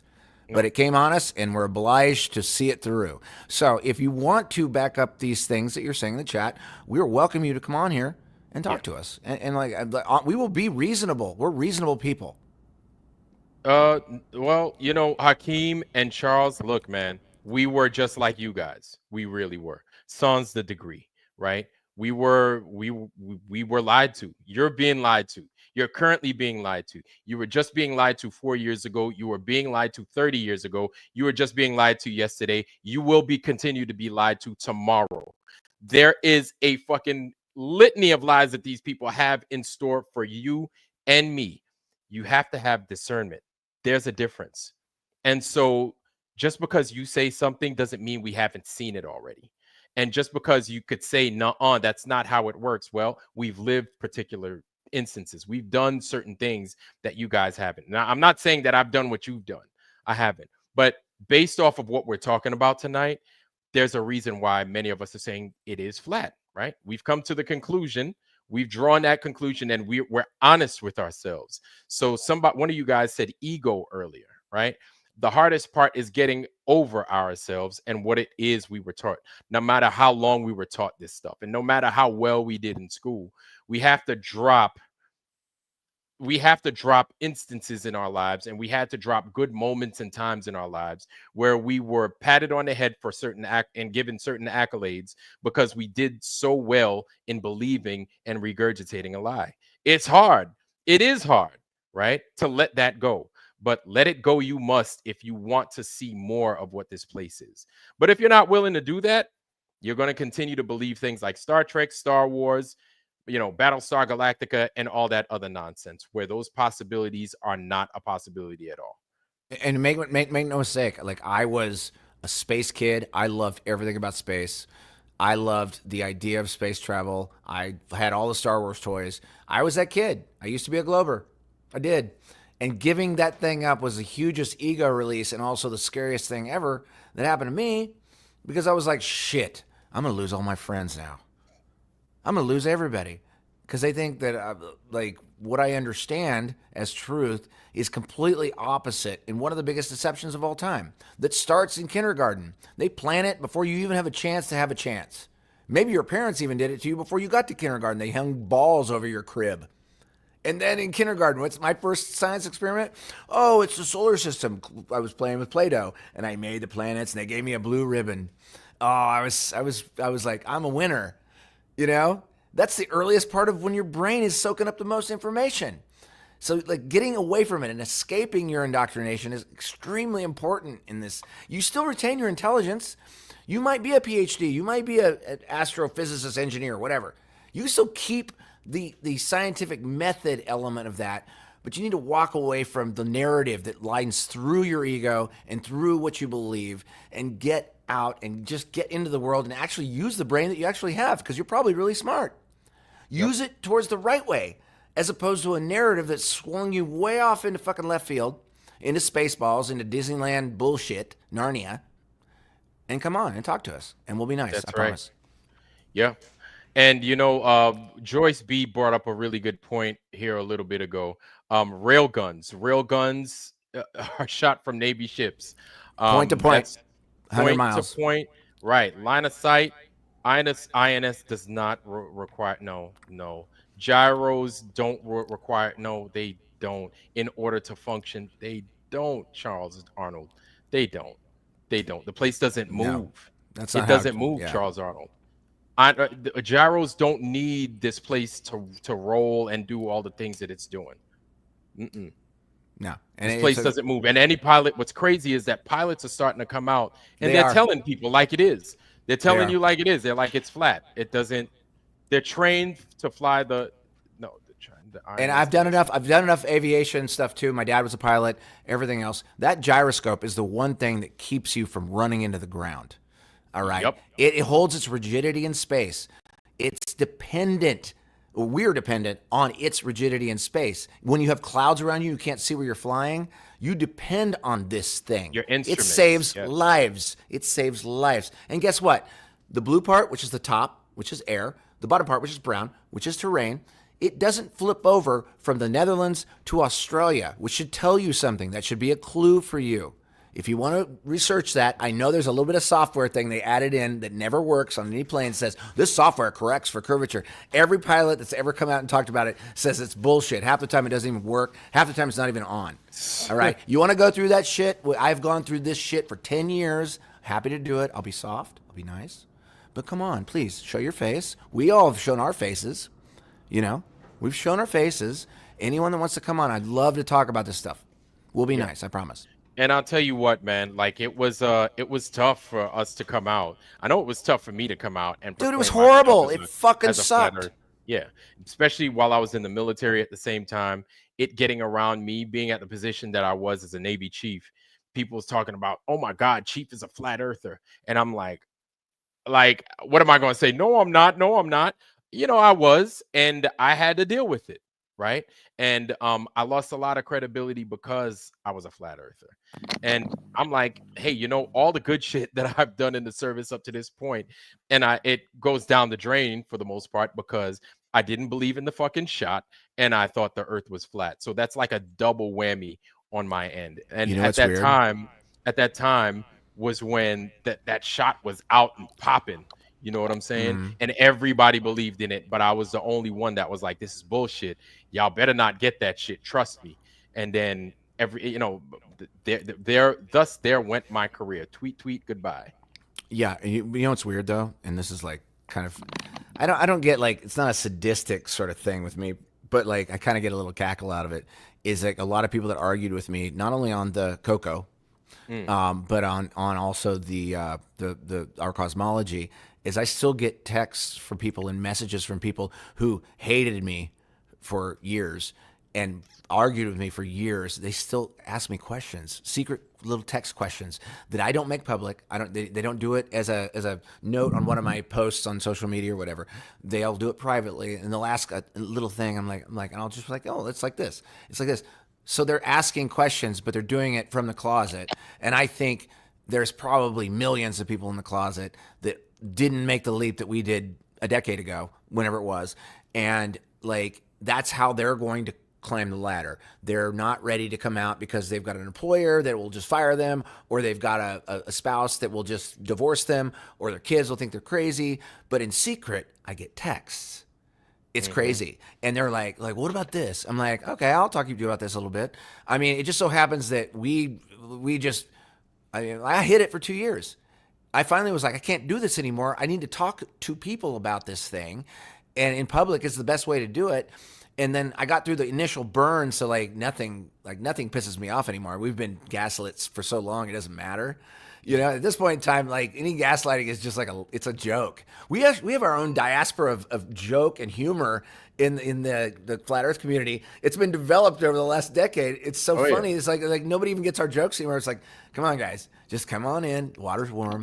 There you go. Yeah, like we're not going to sit here and make fun of you because you have a different view. Because here's the thing, Charles Arnold and Hakeem, we were you guys at one time, right? The flat Earth isn't just tinfoil hat wearing people. You have people, you have super professionals, right? You have physicists, you have chemists, you have pilots, you have astronauts, though they're gone, some of them. You have all those guys. You have astronauts that came out and said we've never been to space, and if they tell you that we've been to space, they're lying to you. You have astronauts that say, yeah, it's flat, the world is flat. Why would you ask Sean Hawkins? Sorry, Sean Hawkins is in the chat. Oh, Sean Hawkins. Sean Hawkins, hey, guess what? We got this right here. Come on up. Talk. Say Sean, what you need to say, man. I actually want to say something about Sean. Actually, aside from your hatred or whatever you are of us, I actually listened to some of your music tonight over on Made by Jim Bob, and you're not bad at music, man. I actually quite liked your music. I don't really like the way you play with us because it's just a drag, you know. And like I know that you have certain feelings about everything, and I'm sorry. But if you want to come on, I'll talk music with you all day, but this isn't really your saloon. But if you want to come in, come in, let's go. Sean Hawkins, he goes from channel to channel to tell us how dumb we are. That's fine. Sean Hawkins, if you don't believe in it, that's fine. You've been given the opportunity to come up and explain to us why we're stupid. You also have to explain why this place isn't moving and why this place isn't curving. Because it's supposed to be a globe. But, you know, I'm not holding my breath. Grow up and be adults who understand stuff. Okay. Thank you, Sean Hawkins. We appreciate it. Well, you know what? Why don't you come on up and be adults or show us how to be adults? Sean Hawkins, show us how to be some grown-ups, man. We're ready. I'm ready to get this adult lesson. You know what I'm saying? Why don't you show us how to be some grown-ups? I got to get rid of this hat with a propeller on the top. You know what I'm saying? I need to grow up a little bit. Come on, Sean. Sean's going to show us how to grow up, y'all. And tick, tock, tick. As a former high school teacher, tick. I can tell you you're wrong. This level of stupidity doesn't get that far. Oh, so Charles Arnold, you know what? Crack a textbook. Try. Oh, because the textbooks are going to tell us the truth, right? Yeah. Listen. A little thing with paper in it. A little thing with paper in it that someone Charles printed. Arnold. Is that what it is? Yeah, Charles Arnold and Sean Hawkins. Men, you guys have to listen. We've done the textbook thing, right? We've done it. You've got this guy down here, Lowry, that's a biology freaking major. He's got his biology degree, not a major, excuse me. No, I have a bachelor's in biology, and I went through the whole indoctrination period. And I understand the scientific method, but I understand what textbooks are. They're just things that people printed on paper and made you pay for it. What? Yeah. Oh, yeah. That's just what they did. And probably Rockefeller based, or at least some similar group of like that. You get some good out of it, some bad, you know. But I'm a confessed, escaped indoctrination person, having a degree in biology. However, still understanding the scientific method. So I sort of gleaned the best out of that, and then I was like, "Fuck this! I'm gonna play guitar for the rest of my life." So if anybody wants to come in here and talk about it, I'll wax anything you want. Anybody. Charles is still out there fighting in the chat. When did I said I didn't need knowledge? But says he's listening. Oh well, you know what? Okay. Come on. Let's go. So then educate me. I've been saying for you guys to educate me. How could I say I don't need knowledge when I want you guys to come on up here and educate us? First of all, Sean Hawkins needs to show me how to be a man, and you need to show me how to be smart. So come on up. You ignore textbook scientific. Oh Lord, Sean Hawkins. I'm sure you're a good dad, a good brother, good son, you know, good uncle, all those things. I'm sure you are. But come on, brother. And You he's a aren't pretty good worth my singer breath. too. He's a I'll pretty good singer debate too. you one-on-one in an open. Hey, listen, I think we're being fair. This isn't even a debate. I want you to teach me. So since I'm stupid, you've never tested anything. You all deny. Okay, so all right, I haven't tested anything. You are unwilling to be educated. If I'm unwilling, why am I allowing you to come on up here and educate us, Sean Hawkins? I'm giving you a chance. I'm letting you tell us how this place is turning and how it's curving. I'm giving you a chance. You get to not only educate me, you get to educate everybody in the foundry right now. So go ahead, man. You've got an opportunity. And I'm not being nasty to you, and I'm not being unfair. I'm being fair. TikTok. You understand? TikTok. To mock you. I'm not TikTok. mocking you. I'm giving you a chance. I'm being TikTok. serious. I'm Come on. not mocking you. TikTok. TikTok. So come on up, man. TikTok. And I'm gonna let you talk. Let's have a moment of silence for Sean until he comes on.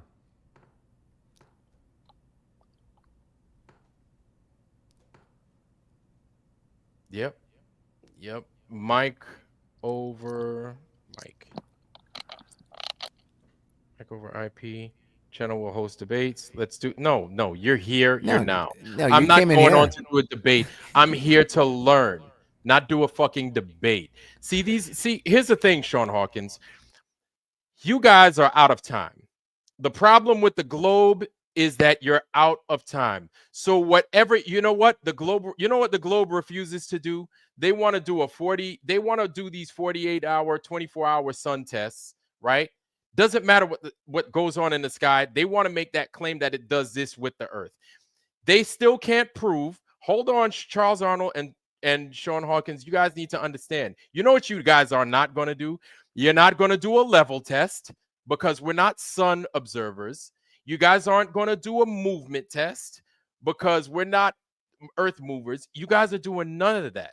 So instead of coming up against us and comparing apples to apples and oranges to oranges and running a level test, you refuse to do it. So you know what that shows me is that you understand. So you understand that your time is up. The globe's time is up. So this is why you're on here on my itty bitty channel talking shit. And you're afraid to come on up here and tell us how we're wrong. Tell us how we're wrong because we've heard it all. We've heard it all. We damn near seen it all. Tell us how we're wrong, please. And this is one thing I would love is for you to tell us that we're wrong. Because if there's a legit reason as to why this place is a globe, I'll be more than happy to go to it. So I could be like, you know what? These guys were telling us the truth the whole time. I would love that. But the unfortunate reality is that you and people like you are liars. Okay? And as a matter of fact, Sean Hawkins, if you're not going to come on up here, leave. You and Charles Arnold, you might as well leave. Because the only thing, you guys don't provide anything. You guys don't provide anything of substance to a discussion. Do you realize that? You guys are the same people that said that this shot that fucking killed half this fucking planet is worth getting. And it's still doing damage to people. You're the same motherfuckers that said, oh, trust the government. They're only here for our fucking betterment. You guys never get anything right. You get nothing right. And so you expect us to fucking go along to get along with what the constitution of this place is? Are you kidding me? Hold on a second. Charles asked, "Are you censoring us?" No, we're asking you to come on. No, we're giving you an Come on. opportunity. Come on. But this is here's another problem that I have with it is when you lie, you're afraid of fucking presenting yourself. You're scared, and I'd be scared too if I was a liar. This is the problem with liars. This is what happens when you lie. You don't want to come out and fucking say it with your chest. Because when you're of the truth, you have nothing else to say but the truth. But when you lie and you're totally full of shit, of course yes. You know what? I never said trust the government. No, you know what? You're of the same ilk. You're the same thing. If you believe that bullshit, if they could believe you to believe, because they had me too. Trust me, they had me too. If they could get you to believe that this place is turning and curving and all this other nonsense, they could get you to believe that this monkey pus that they're putting in your body is actually fucking good for you. So you're of the same fucking ilk. It doesn't matter. Oh, I'm scared. I'm so scared. I'm inviting you. Come on up. Come on up, Sean Hawkins. Hey, you know what, Vlad? But you're not. I think Let's continue. they're not going to yes. they're not going to come They're up done. and They're and done. what you witnessed just right now. What you witnessed was Exactly. there's some. This is I'll keep this short, but the difference between people that have bravery and people that are cowards. People that have bravery tackle something that sucks, and we never wanted to be doing flat Earth stuff. We were happy with our lives.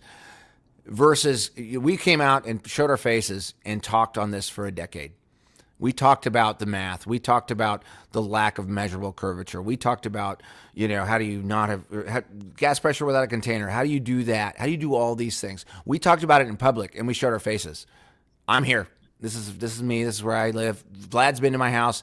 We know that we're real people. I've been to 5, 6, 7 events over the last, probably more than that, probably 10 events over the last 10 years. I've met real people. And then we have a random name in a chat who will go on video, maybe sometimes, or they will just jerk off in their basement and type on their keyboard and say smarmy ass shit so they feel better about themselves. So here, that's me being mean because you didn't come to the when we invited you in here to come in here and talk to us, you decided to be a coward. That's the definition of a coward. All right?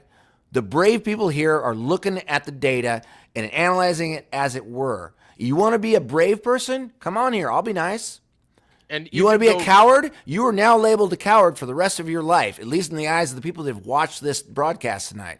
Are we clear on that? Because you're here, you have an opportunity. I'm giving you an opportunity to speak.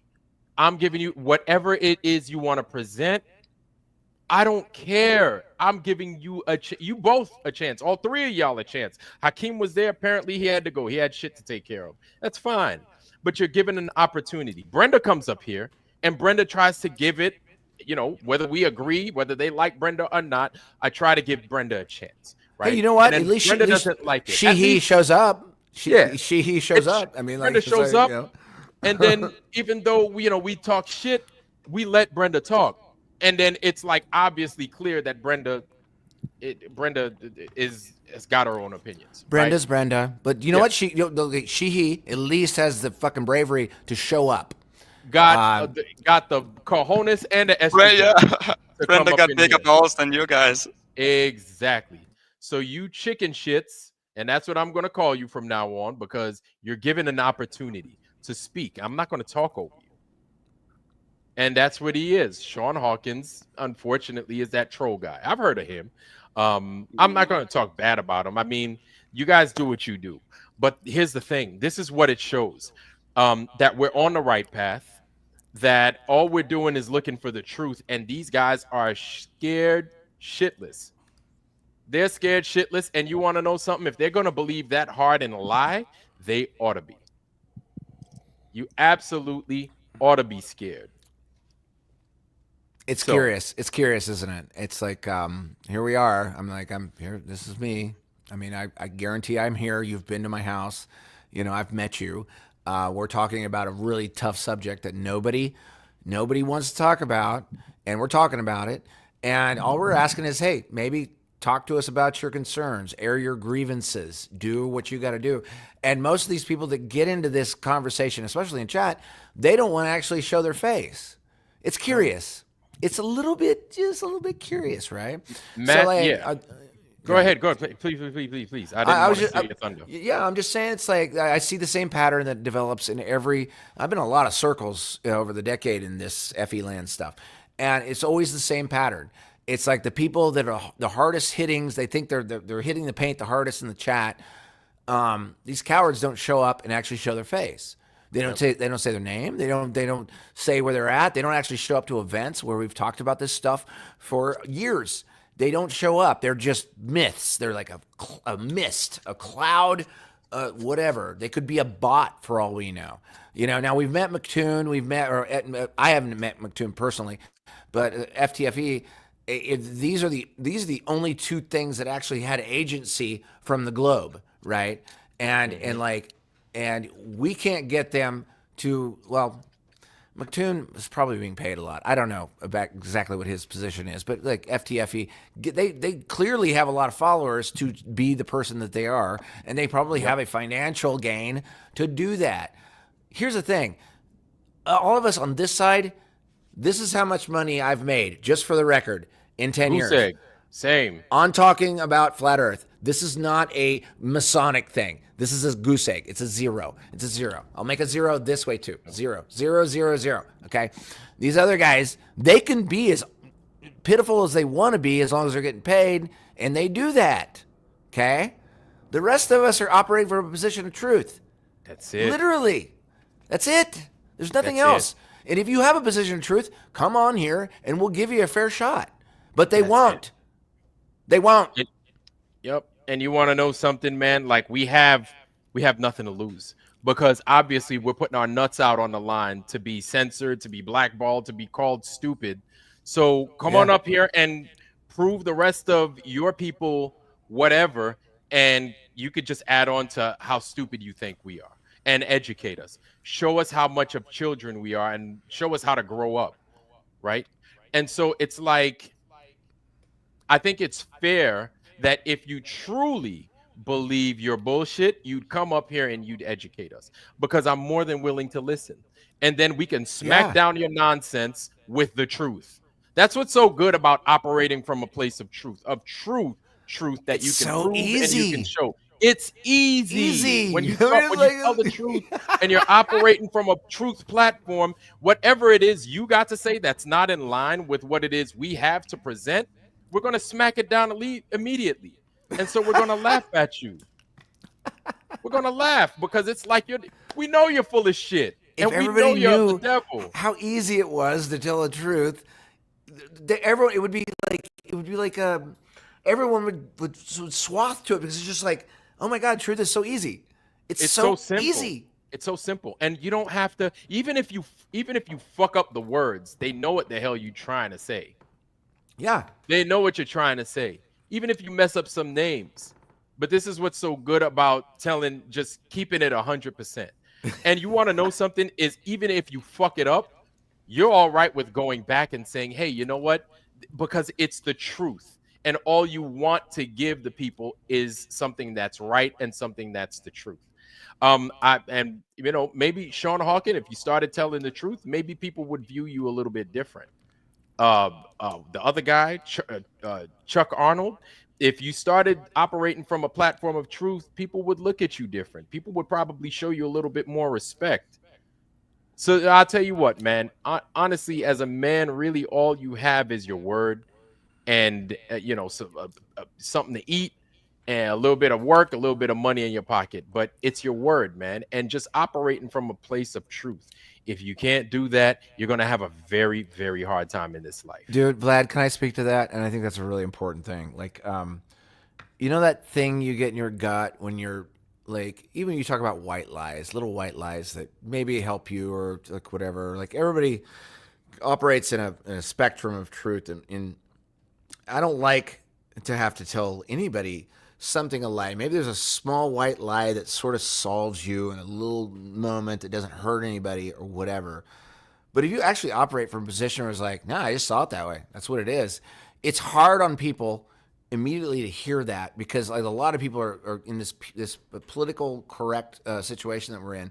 When you just tell somebody how you see it, it offends people. And this offensive culture that comes back at you, you're like, shit, I just offended like 98% of the people in the room. But if you actually just get in the process of just saying, nah, that's how I saw it. I saw it that way. Eventually, that whole 98% starts to soften. They start to soften. And you're like, you take a big brunt at the front, and people are like, that guy's a fucking kook. He's like, what the fuck is that guy talking about? But eventually, they're all like, they eventually agree with you. It's just that it's how much armor do you have to say the truth at the front? It's like the emperor wears no clothes. Yeah. And how hard call is it? Like you just got to call it like you see it. And really, Right there. like I was being so simple when I'm like, come on up, show us where we're wrong. Just show us. Please. Like, please show us. And here's the thing, and it's almost as if when I was starting to come into the flat earth, I was like, I really hope that somebody could fucking show me where I'm looking at this thing and it's wrong. Like I'm praying to God that somebody could be like, oh, this is why it's curved. We measured it. Here's the measurements exactly. I'd have been like, oh, thank God, we've got the measurements right here. Nobody could give them to me. Here's where we show it, the earth spinning. Nobody could give them to me. Meanwhile, where I was working at the time, nobody could give me the answers that I needed. And I was like, I'm in the middle of it and I need these answers stat. Nobody could fucking give them to me. All they could give me is some computer data. And I was like, yeah. I already know about this. What I need to see is with this thing going up, I need to see these things. They couldn't give it to me. They couldn't show it to me. Oh, well, it doesn't really do that. And I was like, and then all I could think is nobody gets these opportunities to be in a position that I'm in to see what it is that I'm seeing. And Well, you know they're what? telling me that we can't do these things. And I'm like, and it's a ball because what? You can't even give it to me. You can't tell me. You can't show me. I'm here. I need this information. And you can't even give it to me. But I'm stupid. We're little boys. I'm stupid. I don't know shit. I don't know what the fuck it is I'm talking about. I think people lost track of actually observation. Like that was what really took me over the edge. Probably sent me on a spiritual adventure that I didn't even know I was going to go on. But it was like I forgot that I was trained in observation, right? And that's what really sprung this whole, I call it FE 2.0, which is like basically just going out with a camera and what do you see? What do you zoom in on? How far can you see? Do you understand spherical trig? Do you understand how the curvature rate works? And I was like, fuck, I remember this shit. And I literally just as a joke went out. I was like, oh, okay, I'll check this out, whatever. And I'm like, what the fuck? And I had several observations with my own eyes seeing this, and then 1,000 of them from people that I trust. I'm like, okay, now we got something here. And like none of these astrophysicists want to even talk about. They don't want to talk about spherical trig. They don't want to talk about even standard high school geometry. They don't want to talk about any of that shit, dude. It's so easy. They deflect. They just like, I don't want to talk about this. I want to talk about this. We know this stuff. No, you don't know it because you don't even remember fucking geometry from high school, right? Exactly. It's dumb. They're caught. They're busted. They're caught. They're so fucking caught. And what's the crazy thing is that. Now it breaks the wall down because those guys claim being the purveyors of truth.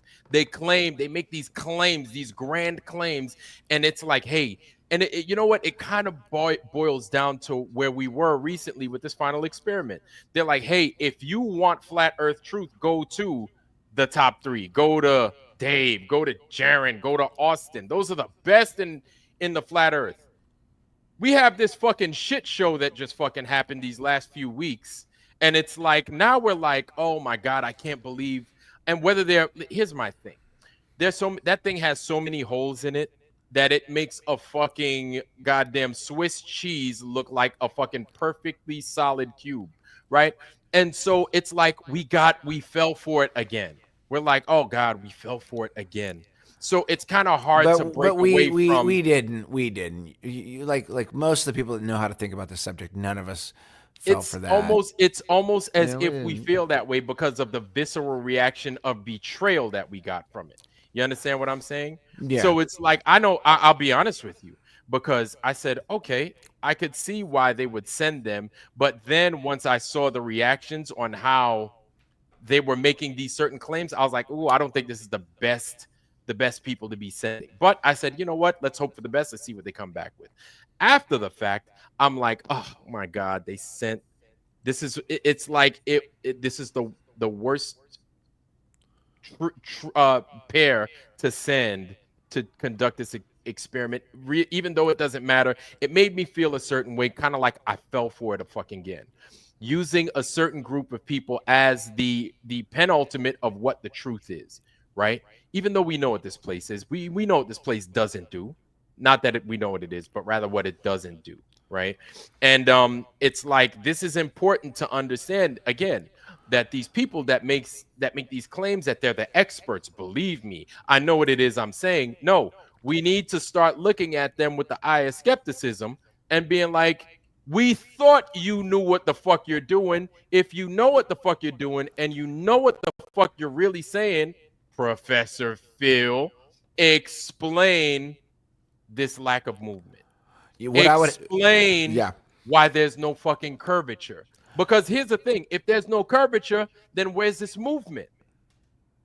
Where's this movement if there's no curvature? And then vice versa. If there's no movement, where's this curvature? The game has always been it's always been over. It's a fucking bullshit game, dude. The game is over. The game is already over. And I need to remind you guys of this stuff. It's like it literally is already over. This is a 2,000-year-old cosmology that's been in every single religion across this place that we live in. This is 2.0. All right, we're rediscovering it. We're redrawing it up out of the dust of history. That's what we're doing, right? So what we have is very simple measurements that everybody listening to this can go out and do on their own. You don't need us. We're just talking. We're just yapping out into the internet because we like to do it because we're a bunch of talkers and we like to have good laughs. Every single person listening to this can go out and test it. You don't even need us. You don't fucking need us. Even binoculars. You don't even need a P900. Get binoculars. Understand simple geometry and spherical trig. 3959 demands 8 inches per mile squared in every direction. Search it. Do it. It's dumb. It's fun to talk about and have a good time about it. I mean, the best thing that ever happened to me. It's different. Yeah, it hits different when you actually do it, though. Yeah, it does. Once you see it for your own eyes. Here's the thing. The spiritual implications of this are massive, but it's your journey to have. I'm not a preacher. I've never done religion. I don't even know what religion is. I never went to church. Yeah. I believe in a source, a creator, or something bigger than this, but the implications are huge, but you got to do it on your own. You can't listen to a bunch of crackpots. We're not crackpots, I don't think. But like every single time you get involved in these chats online, there's going to be a bunch of people fighting like demons or whatever the fuck you want to call them. Literally go out and look. Do it. Check it out. Do it yourself. And every individual, here's what's crazy is when you do it for yourself, I don't know what's in everybody's head. What's in everybody's head in this chat. I don't know how you think. All I know is that a lot of you, for the most part, agree that this place is flat, don't move, don't curve, right? Oh, yeah. I don't know what's going through your mind. I don't know how it is you process information. So it's important that you go out and you make this observation yourself if you haven't already, because a couple of things could very well happen. You could go out and you could see something that others within the community don't see. This is why it's important to go out and conduct these small experiments yourself. You understand? Yeah. Go out and do that moon cold hot shit. You know what I'm saying? Bring a piece of tinfoil and put one in the shadow, put one in the moonlight. Conduct those things. Do these things yourself. I don't know when you do it, you might discover something that we just keep glossing over because we normally may tend to take certain things for granted. It's so much so that we don't even talk about them, even though they're right in our face. Kind of like Genesis, kind of like the earth actually being flat, right? So if you haven't done it, go out and do it for yourself. You'll be surprised. Yeah, and I think like that's the one thing that has to be your journey.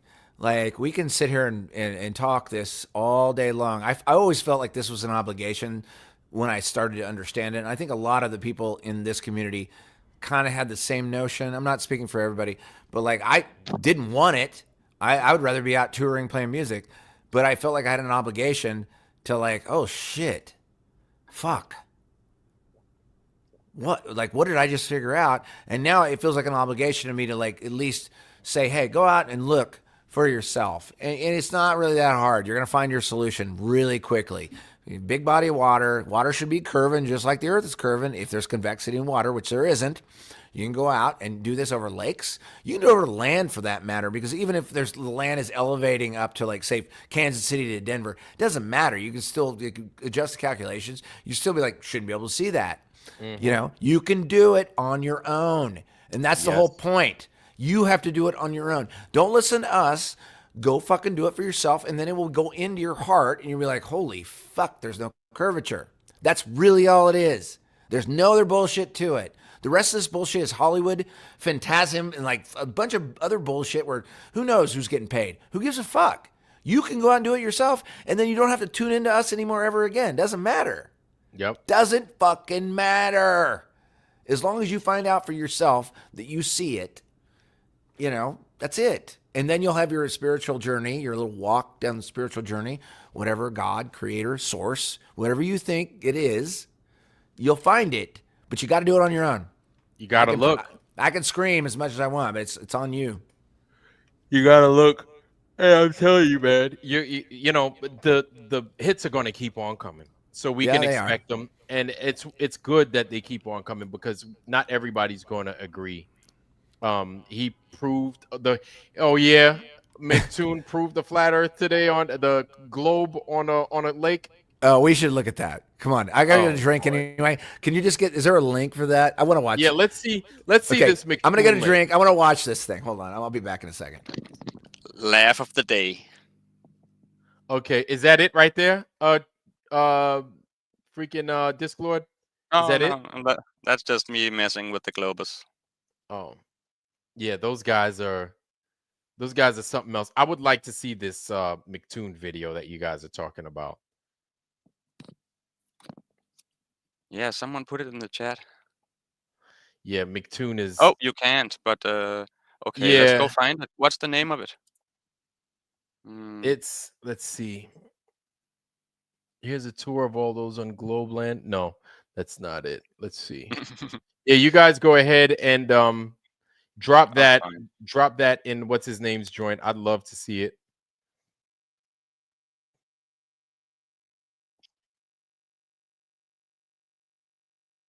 Yeah, drop it on in there. I would love to see that.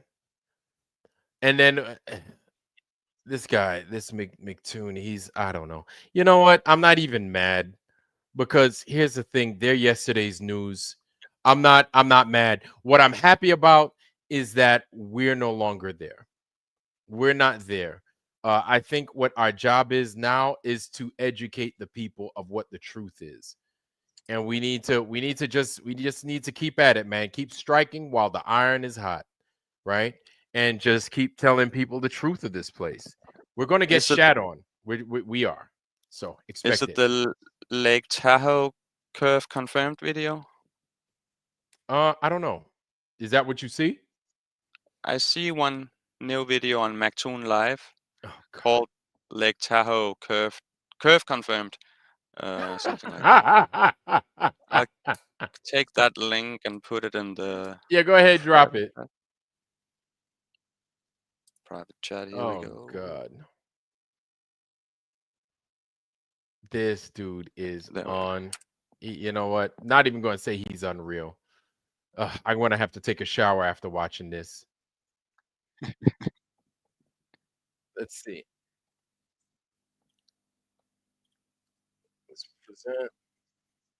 Let's present. South end of Lake Tahoe. Can y'all see that? There's the 1,000. We got my wife. We got a couple visitors here. The Robinson twins. My message is in the way of. They're doing some cool stuff there. A little bit. And this is where Jack Cushman-Harris said that he wanted to view the curvature or flatness. He thought flat, and that he was going to. Just a second. I need to get my sunglasses on. He wanted to zoom in on the dock on the other side of the lake. They're 19 miles away, and he wanted to put $5,000 on it. Over a year ago, he put this challenge out on Facebook. I immediately accepted, and he immediately started running. I said I already have the money in escrow. Okay, so my questions are the mountains that were shown to be so he's up in Lake Tahoe, I think in Washington, right?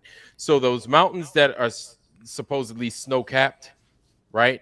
Beyond them, once they pan over to the left, I wonder how far they are. I wonder how far those mountains There's are. Taboo already has like 3 or 4 distance tests over this exact place where Tahoe? he's at, over Lake Tahoe. This is going to be hilarious because like I already know the comebacks on it. What kind of game is he playing here? Because we've already been through this lake at least 5 times. Like he's going to have a problem. Number one, he's going to have a problem with the shore. Number two, he's going to have a problem with the land behind the shore that Right. isn't leaning back, that isn't doing anything. It's like I think it was like 8-10 miles. I can't remember the exact. Anyway, go ahead. Sorry. Yeah, that's okay. Let's go We ahead. didn't know It's, what escrow meant. so He let's see it curve. thought that escrow meant that I needed to show cash on video. I said, no, well, escrow means that somebody else holds it. And so you ask them if they are holding it and ask them for evidence for it. He had no idea. And I said, well, fine, let's have an escrow company do it. You pick the company, I'll send the money over and they can prove it. He's like, no, you need to show me the cash. So I showed him the cash. Man, stop did your he do? jibber jabber, Ran and ran. motherfucker. It's just stupid shit. He's just talking out of his face. I'm here. You knew He's that I face was gonna be talking. here today. They just show what I you're going to show. accepted Like, your challenge. We I'm went not talking back about and you. forth. You Lad. No, No, I'm saying. It's like I the guy's don't- just like, You wanted to what does zoom that in have to do with on top anything? of Like a something child. you said. Yeah, he's Sent me acting like a little video child. of a person across a valley. You said it will be just like that person in the valley. So Let's see. what am I seeing on this on the dock here? Well, let's have a look. Okay.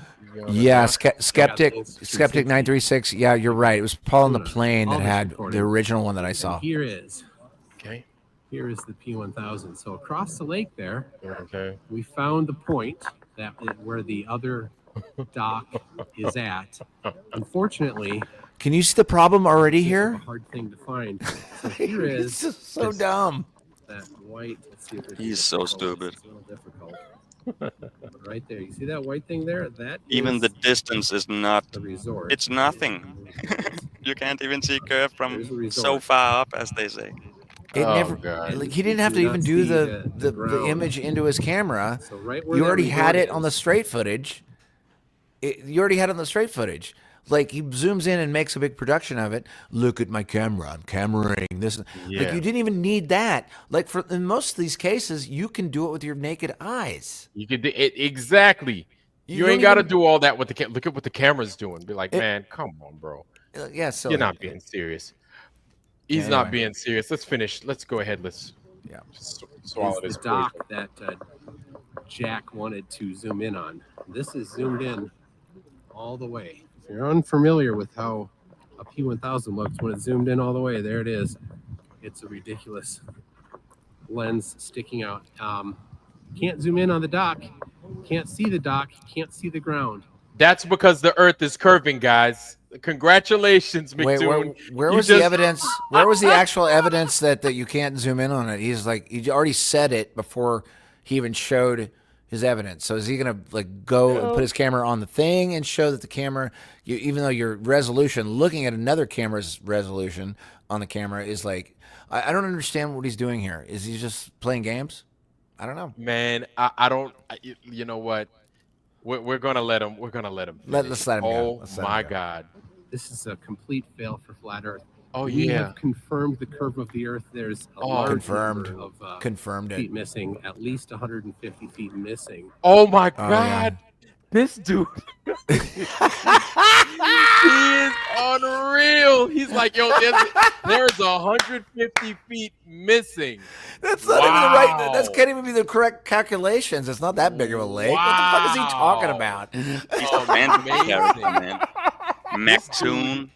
I mean, This dude Mactoon. is amazing. Let's go ahead. Let's go. Let's look at it again. Yeah. That where that should be. So there you go, Oh, Jack. There you go. I don't know. I think you owe me $5,000. oh my God. But we know This guy's a flat joker. earthers- One thing about flat earthers is they do not honor their bets Oh. or challenges. Oh. Can you just my- pause it for a It's like the second? law of Fleur. Can you just pause it, like just right there? Like he sort of put his camera up there, so you could sort of see a wavy, balanced image in another camera, and he already made his conclusion right there. This Joker is playing. He's playing an actor role. He's literally playing an actor role. He's probably being paid really well for it. He's getting actually. paid. He's getting Yeah. paid. So He's like, gotta be paid. you look at that. He just made a thing, and he said, "Look at my camera," and it goes into another camera lens, and he bounces it around a little bit, which you can still see the shore through there, but it's just bouncing. It's just bouncing around, and then he backs off. He's like, "Round Earth proved." Yeah. And like, do you not like stop in a moment? You're like, wait a minute, you didn't document that for even fuck all. You did nothing there. Like, can you just back it up and can we watch it again just for the sake of just like 15 seconds? Because I just want you guys to watch how quickly he came to his conclusion. He has a camera on a camera. Look. Yeah, man. Where that should be. So there you go. All he does is nothing. Jack, Look at that. I think you owe me $5,000. The target location. But we know flat earthers. One thing about flat earthers is they do not honor their bets or challenges. It is the second law of Flurf. He's a chaos agent. Flurf challenges are fake. Oh God. Bets would be the same thing as a challenge. So, Jack, this is your humiliation right here. Oh boy. You thought this was going to happen. You thought you could zoom in. You wanted to bet me $5,000, but not really. Because when it came to it, you ran away. So probably good that you ran away, because if you didn't run away, $5,000 would be coming to me right now. Oh, anyway, God. That's the live stream. That's all I'm doing here today. We're going to be at Carson City Flat Earth Pizza tonight at 6:30. If you're interested, everybody. That's about it. Thanks a lot, everybody, and we'll see you next time. Oh God. I mean, if you don't see that there's the whole world is a stage, if that didn't give you the whole world is a stage, he's a player. He's a player. He's just an actor. He's probably getting paid very well to do a thing, and that was probably the worst sort of like controlled opposition video I've ever seen. It was like he was like, "Look at my little floaty video." I'm like, no, you're just you're paid. God. You're paid really well to like do your thing, and like I'm gonna be sick. Oh my God. I'm gonna be sick. No stills of the actual shot. He didn't even say like I've seen shots across that lake, like especially Paul on the Plane, and that's a shout out to somebody told me Paul on the Plane was the original one that did some of the original flat Earth observations, which was on Lake Tahoe, and he was doing measurements of the hotel going up and down, and did really good work. And it was like there was the curvature was not there. You could see down the bottom of the hotel and then down to the beach. He goes to the same spot, and then he does this little wobbly thing where he's like, the camera's like, oh, look, there's the proof. It's kind of weak. It's like weak sauce. It's like almost like bad acting. Like, you're not paying me enough to act this well, so I'm going to give you sort of a shit hand of like what you think is going to be. It was weird, right? Yeah. I don't know. He's actually a pretty bad actor, if you ask me. Pretty damn easy to see through. This dude, you know what? I'm not even mad. At first, I thought I was going to get either. pissed. Not even mad, man. Like, of course, Flat Earth. And the thing is Taboo Conspiracy is going to come out with even longer fucking, hey, hello, everybody. This is a freaking video at 75 miles. Our friend from blah, blah, blah. It's like, oh, my God. Them videos are just going to get longer distances. Dude, the distances are going to get longer and longer and longer and longer. So that guy's channel was like his channel was like so like key, like because he's an attorney, right? So he thinks of things like, but he applied that to an observational mode, and he was like, this is like this, because an attorney thinks in a certain way, and it actually applies to observations in the scientific world. I call scientific method, not scientism, where you just observe and you keep track of everything you did. He does everything so complete. Like, and I went through thousands of his videos over the years. Well, I don't want to say thousands, but in the hundreds. And he's like, every single time he went out to the same spot and did the same observation, did it over and over again. He also showed you a picture of the picture that he was taking, also an actual zoom picture. And then he would and sometimes he would have a third person watching from the other side of the lake, showing 2 and 3 versions of the same thing. That was McToon standing on a dock going, rah, rah, rah, rah, rah, with a camera. Put that thing in front of the thing, and like you barely see the fucking image on there. It's like, that proves it's that, and you guys all owe me $5,000. I mean, come on, this guy's an actor. He's a fucking actor. Yeah. And probably paid well. Yep. Exactly. McToon is I don't even know. I don't even like saying his name. I've got to go brush my teeth again. I know you want to Don't take a even shower, know. right? Yeah. Oh Even god. his This is like name the tells crime you game. he's fake. Yeah. Cartoon. He's a So fucking, he's a this- tune. Yeah, he is. He's a Looney Tune. He just can't put Looney in front. It's too obvious. It's unreal, man. but you know what? He wants to believe that, or he wants to continue having his people believe that. My thing is, man, is it even worth it? No. You've got kids, you've got family that are coming into the truth, and they're probably looking at you like, man, you know what I'm saying? Like, are you fucking kidding me right now? Because I've got family that sees where I'm at, right? And at first, they gave me a lot of shit. But seeing that I've done quite a bunch of different things in my life. I'm the black sheep in my family. Still, doesn't matter if I was in the military and I got honorably retired and I accomplished a million different things, awesome things. I'm still the black sheep. I do things different, right? And so at first they looked at me crazy. But throughout history, we've got a thing that the more they've looked at me crazy, it turns out that the crazy things that they've looked at me for turned out to be right. So this is another one of those things. And at first, again, they gave me the vapors, the ridicule. Oh, come on. Yeah, you don't have a degree, but you can't be that stupid.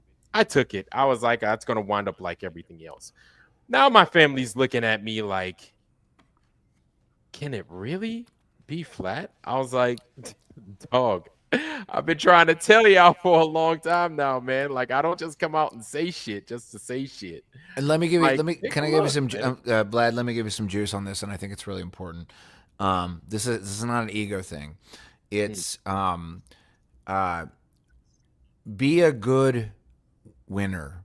Be a good winner. That goes for everybody out that's listening. Be a good winner. Don't, once somebody says, well, what do you really think this? And they start asking you real questions.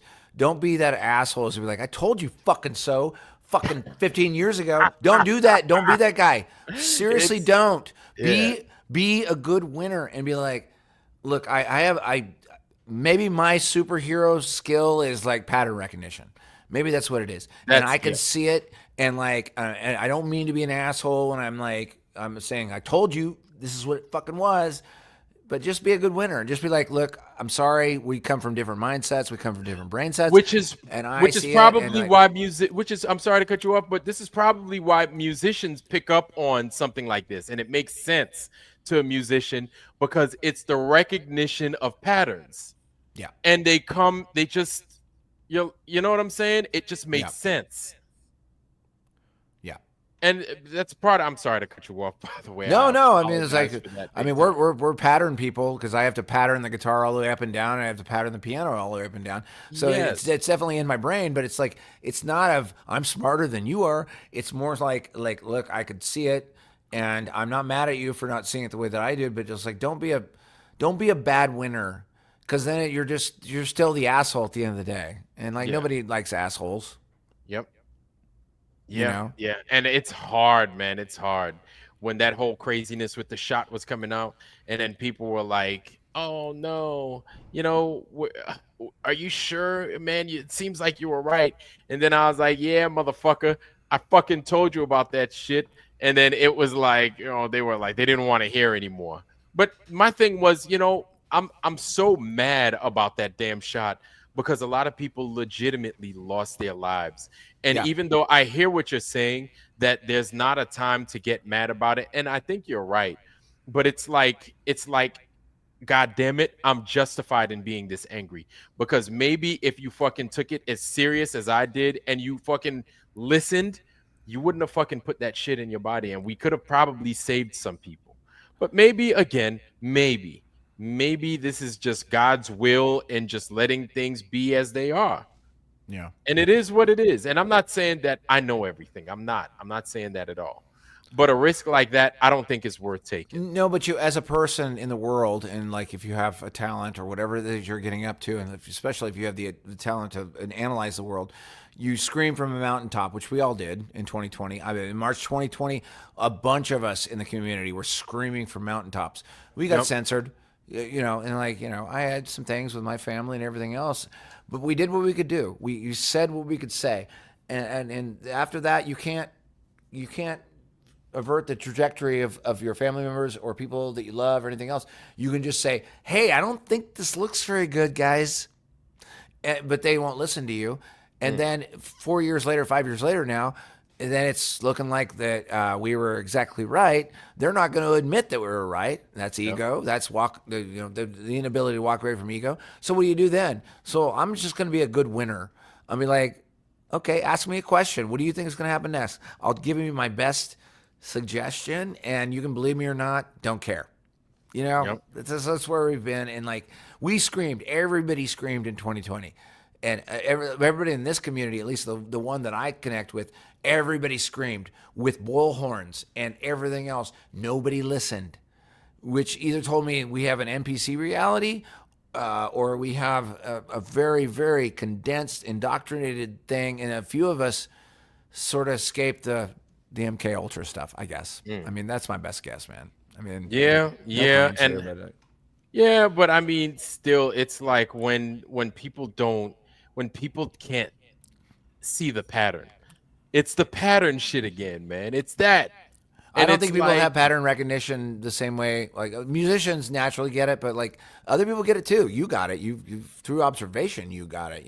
Yeah, but part of what I did, you know what I'm saying, back in the Navy was to recognize. And I mean, I play music a little bit. I'm not a musician like you, but I play the piano and all that other stuff. And I love music. I absolutely love music. I may not sing as well as other folks, but I sing a little bit, So I have the understanding of music. I understand my circle of fifths and everything else. So I get it, right? So like, those things make sense. I can't force people to make it make sense for them. I understand that. But it's like, when you see it, when your life ultimately depends on it, and they just don't listen, it's like, oh, fuck, man. Here we go again. Like, it's weird. This is why we're caught up in the rigmarole that we're caught up in. And it's painful. It's painful, especially when it's your own family and they don't get it. But here's the other thing too, you got to remember, is like, maybe we signed up for this. Yeah. I don't mind. I think it's worth it. And you know what? It's not going to be easy. I get that. But sometimes I have to remember that. And sometimes I have to remember that the frustration is real, and it's going to be there all the time. Some days are going to be more frustrating than others, but I think how we grow in this community, and how we accept it with grace, and how we not necessarily fight against it, but rather educate people through the frustration and everything still, instead of just getting mad and losing our mind. Because that was me before, getting mad, getting upset, right, fighting. And though it may seem like a noble thing, you're not going to fucking attract the bees that way. So I get it. I mean, from my perspective, it's like, the truth is easiest, right? Like, I can make jokes in the truth forever, and like if I fuck up and I'm wrong about something, I'll be like, shit, I was fucking wrong. I'll make a joke about it. Like, it's so much easier to come from a palette of that, and like say, hey, this is what I saw. This is what I think is happening. This is what I see. And like, also have like a lot of people talk about like, if you're friends with somebody and you're friends with them for 20 years, right? Mm-hmm. And then you're like, they said something that's against the wave that you're thinking. I generally tend to like swerve towards like, oh, I have a lot of loyalty to this person. They told me a lot of truth, until I have evidence that they said opposite, whatever. I operate that way. But I also operate on a very harsh truth, a very harsh, measurable truth. I trust only what I can measure. And guess what? I mean, I understand how geometry works. I understand how spherical spherical math works. I get it. I looked at it for years because I was scared for everybody else to think that I was a flat earther. I was like, I need to understand spherical trig over and over again. And I went back through all the stuff that I remember from high school. It all checks out. That's what I got. That's what I got. With it, man. That's what I got. And like none of these guys from the globe side can even talk spherical trig. They don't even understand how to talk about it. They just wander off into this bullshit, whatever they're talking about, whether they're paid or not. You know, you get to see these guys that are way high up into, you know, their PhDs or whatever. The minute I present that to them, they're just like, bleh.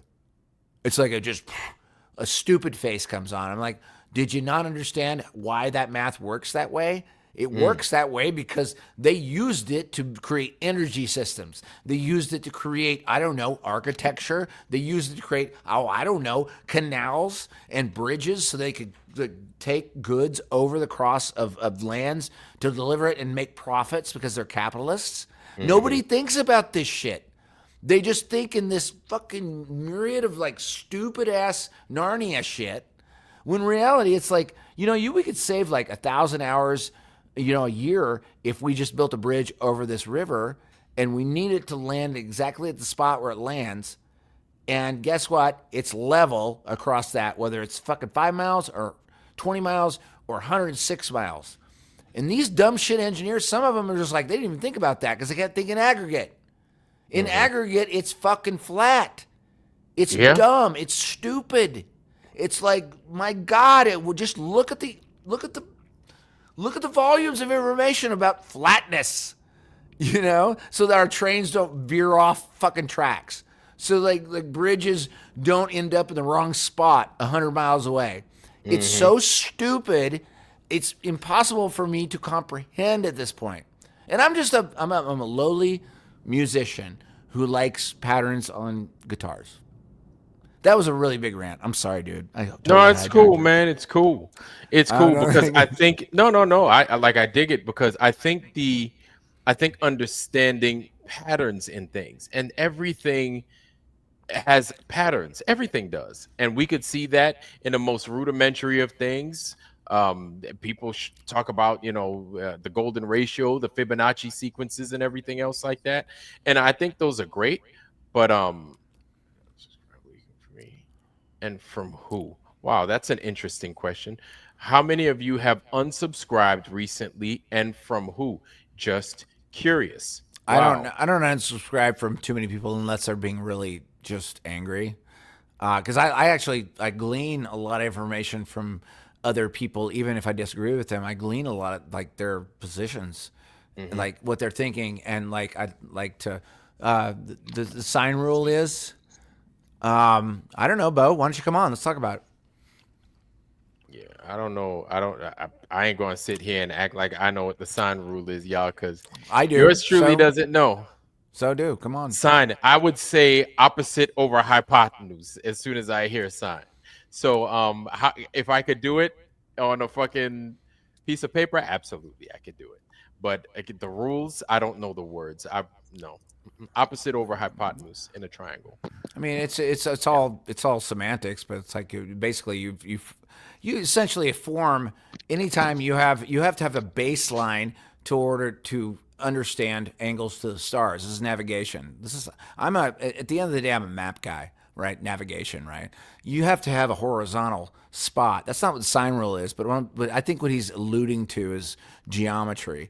Essentially, you have to have a horizontal position to do an angle. If it's a curved position, then none of your calculations are going to be real looking at any stars. It's just dumb. It's retarded. That's why they curved things. That's why they inverted the entire system we're in. They inverted a flat system to make it a ball, to invert it. That's what deception is, guys. That's what the ultimate deception is. They inverted everything. All right, even up to like, we had this whole there was a thing. Hold on, Bo Wilson. It's fine to believe there is flat. The trig isn't internally contradictory on a globe. It's not that easy. No, those are just words, Bo. Those are just words. Those are just words. The math works literally on a horizontal base plane. Okay. So Bo,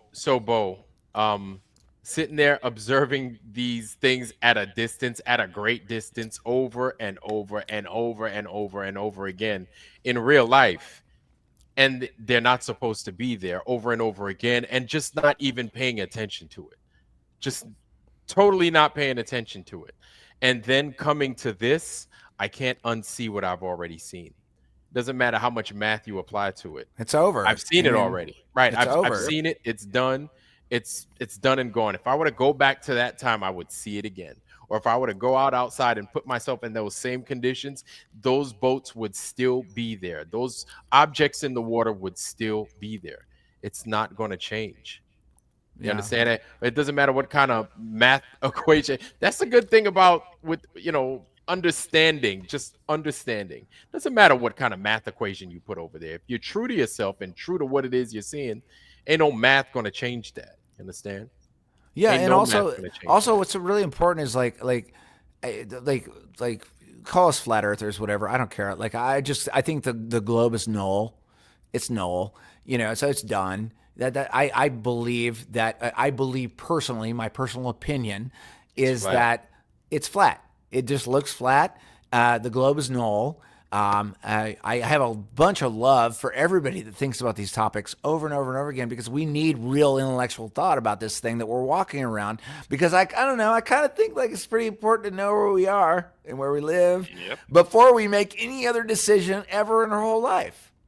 Before we make a decision about how we walk out our door in the morning, we're like, am I spinning? Am I spinning around? Am I like in a daze? Am I in like some sort of like mainstream bank like matrix that says we're trapped in a matrix that you have to spend money and do all this stuff? Yeah. I'd like to know where I live first before I even tackle that other topic. All right. So like, but Bo, I'd be happy to have you on and like just talk about these very basic things. Oh wait, hold on a second. So yeah, Bo Winston. I'll tell you what. Here. Yeah, there you go.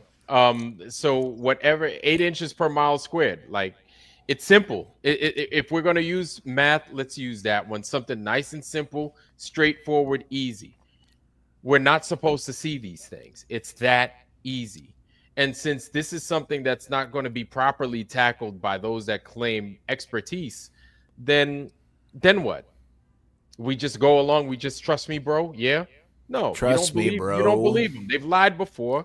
And that's it. Like that. Like no. Like that's another pattern. If they've lied before, there's a good chance that they're going to lie again, which is what they do. And so they hold up their end of the bargain, and they're full of shit, and they lie all the time. And that one time they tell the truth, well, that's one time they tell the truth, if they ever do, if they get around to telling the truth. Yeah, and if you get the nature of hypnotizing people and or getting people to follow them, aka the Pied Piper, is you spin things in front of people's eyes. That's old school. It's old school stuff, right? Spinning things in front of people. Spinning ball, a spinning globe, spinning things above everything else. That's part of hypnotism, right? And this is not a new tactic. It's dark and old, and it's part of the occultic position. Sure, they get you to watch something, and then you're suddenly like staring at it, and then you're suddenly following it. Okay, this is how hypnotism works. Just like if you're in a casino, cha-ching, how many people in Las Vegas do this the rest of their life and never even know they're alive? They never even know they're alive. The same thing works with the heliocentric model. Little balls going around, because it's impossible to think about because it's retarded. Basically, it's hard to come to that conclusion though for a lot of people because of the amount of shame that they're not willing to deal with. There are a lot of people that are like, I do not want that kind of attention on me, so I'm just going to go along to get along, and I'm just going to yes people to death. Yes, Indeed. It's a globe. Yes, it's a globe. Indeed. Right? So people, the amount of cowardice, and I hate to have to say that, but it showed with this whole fucking injection shit, right? Oh yeah. The amount of people that are scared of their own fucking shadow is real. It's real. I'm not going to even say unbelievable anymore. It's obvious, right? People are afraid to fucking hold their own nuts, man. People are afraid to fucking tell it like it is. And well, there it is. I mean, there it is. Matt Prince, what's good, bro? Hey, how you doing, brother? Hey, Matt. How's my Not audio? bad, man. Not bad. How's everything with you?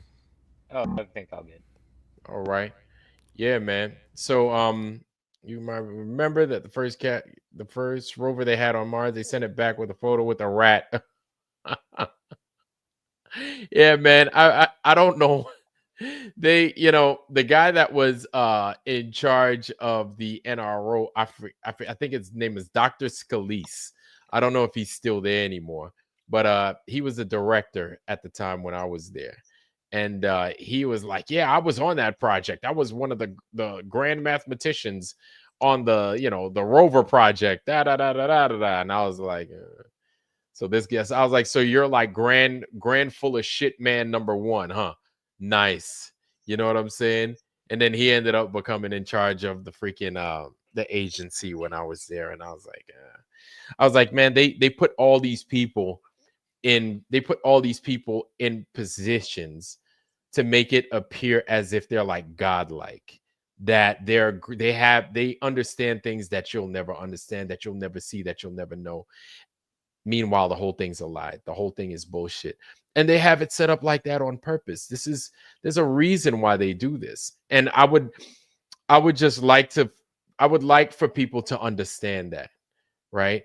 At the end of the day, we even though we discuss this thing, I think it's important that we do something and not just talk about it. So we have a guy in here that's been talking about it for a while, and I have been listening. Awaken Nemesis, right? I have been listening to you. And there's attention that we need to put on the North. What's going on in the North? Not what's going on in the South, right? But what's happening in the North. Why is the North not getting the attention that it deserves? And so, again, I'm going to say it again. And I think we should start putting this wheel in motion, and we should start looking at getting people to the North. If not this year, definitely by next year.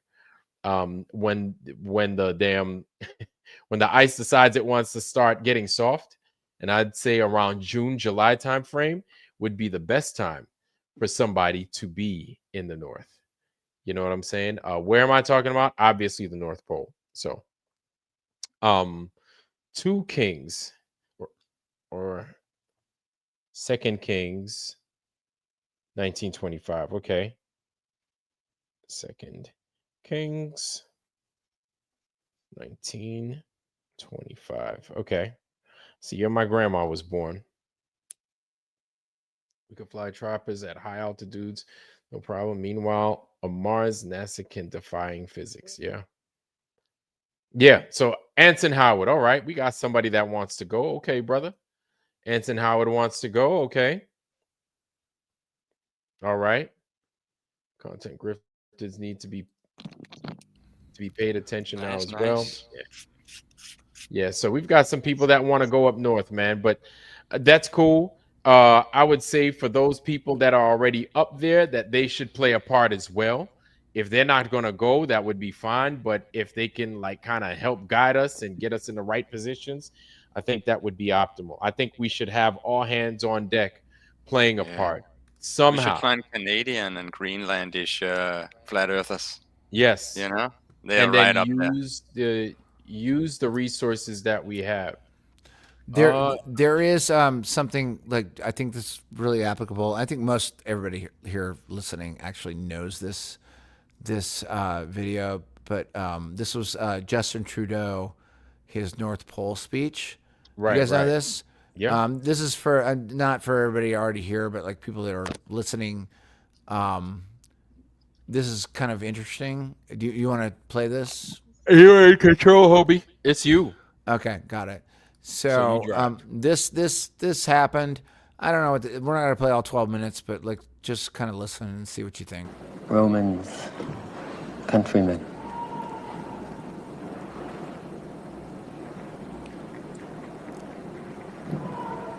I was about 6 years old when I went on my first official trip. Pause real quick. I was going. Okay, so it He looks like started with Justin Trudeau- Romans. He started with Romans Countrymen. Wasn't that weird? Yes, but this looks like years ago. This looks like He's oh, young. this is Justin Trudeau, his father?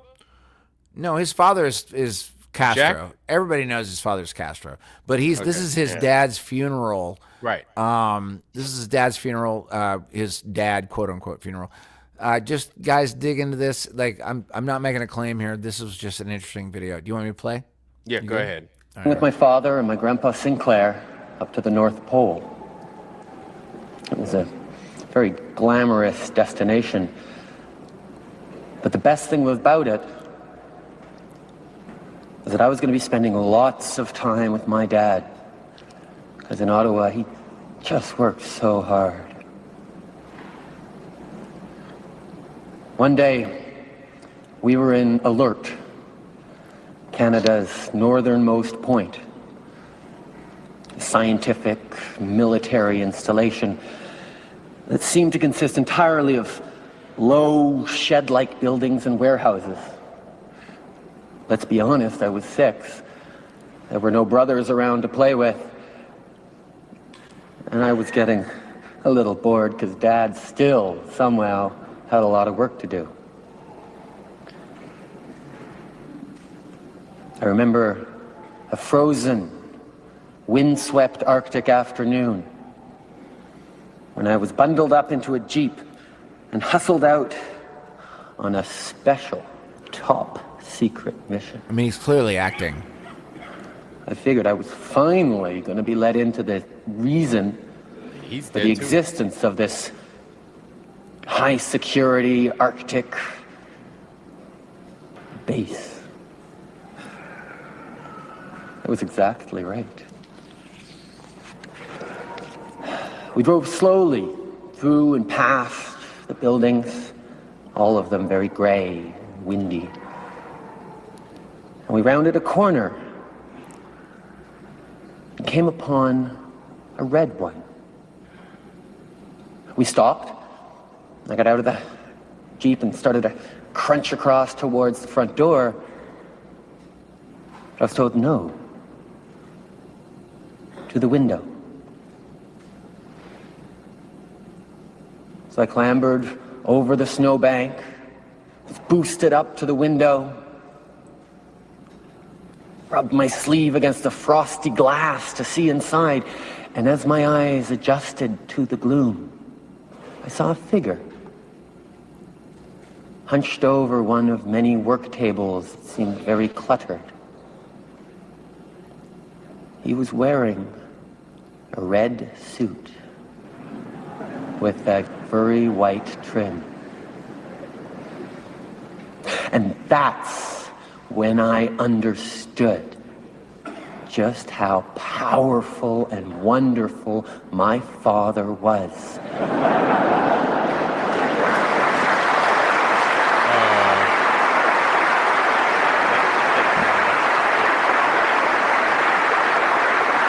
Pause real quick. Pause. No, I'm killing it because it's like that's the bullshit. That's the bullshit that actually comes out of these people's faces. They play games every single day. It's honestly, it's a full-time 100% psyop all the time. And this guy, he's clearly just a dumbass kid that doesn't know what the fuck he's doing. He's just reading from a script. Yeah, because I'm sitting from there. a script. Yeah, I'm sitting there and I'm like, what? Everything that comes out of the screens that you're looking at is bullshit. It's total psyop bullshit. And once you get to that point, you're like, this is not being blackpilled. This is not being like, I don't have any hope in the world. I'm just saying these motherfuckers do it daily. Daily. Almost to the point they don't even think about it. They have no care about they're telling the truth or not. They don't have truth in them. None.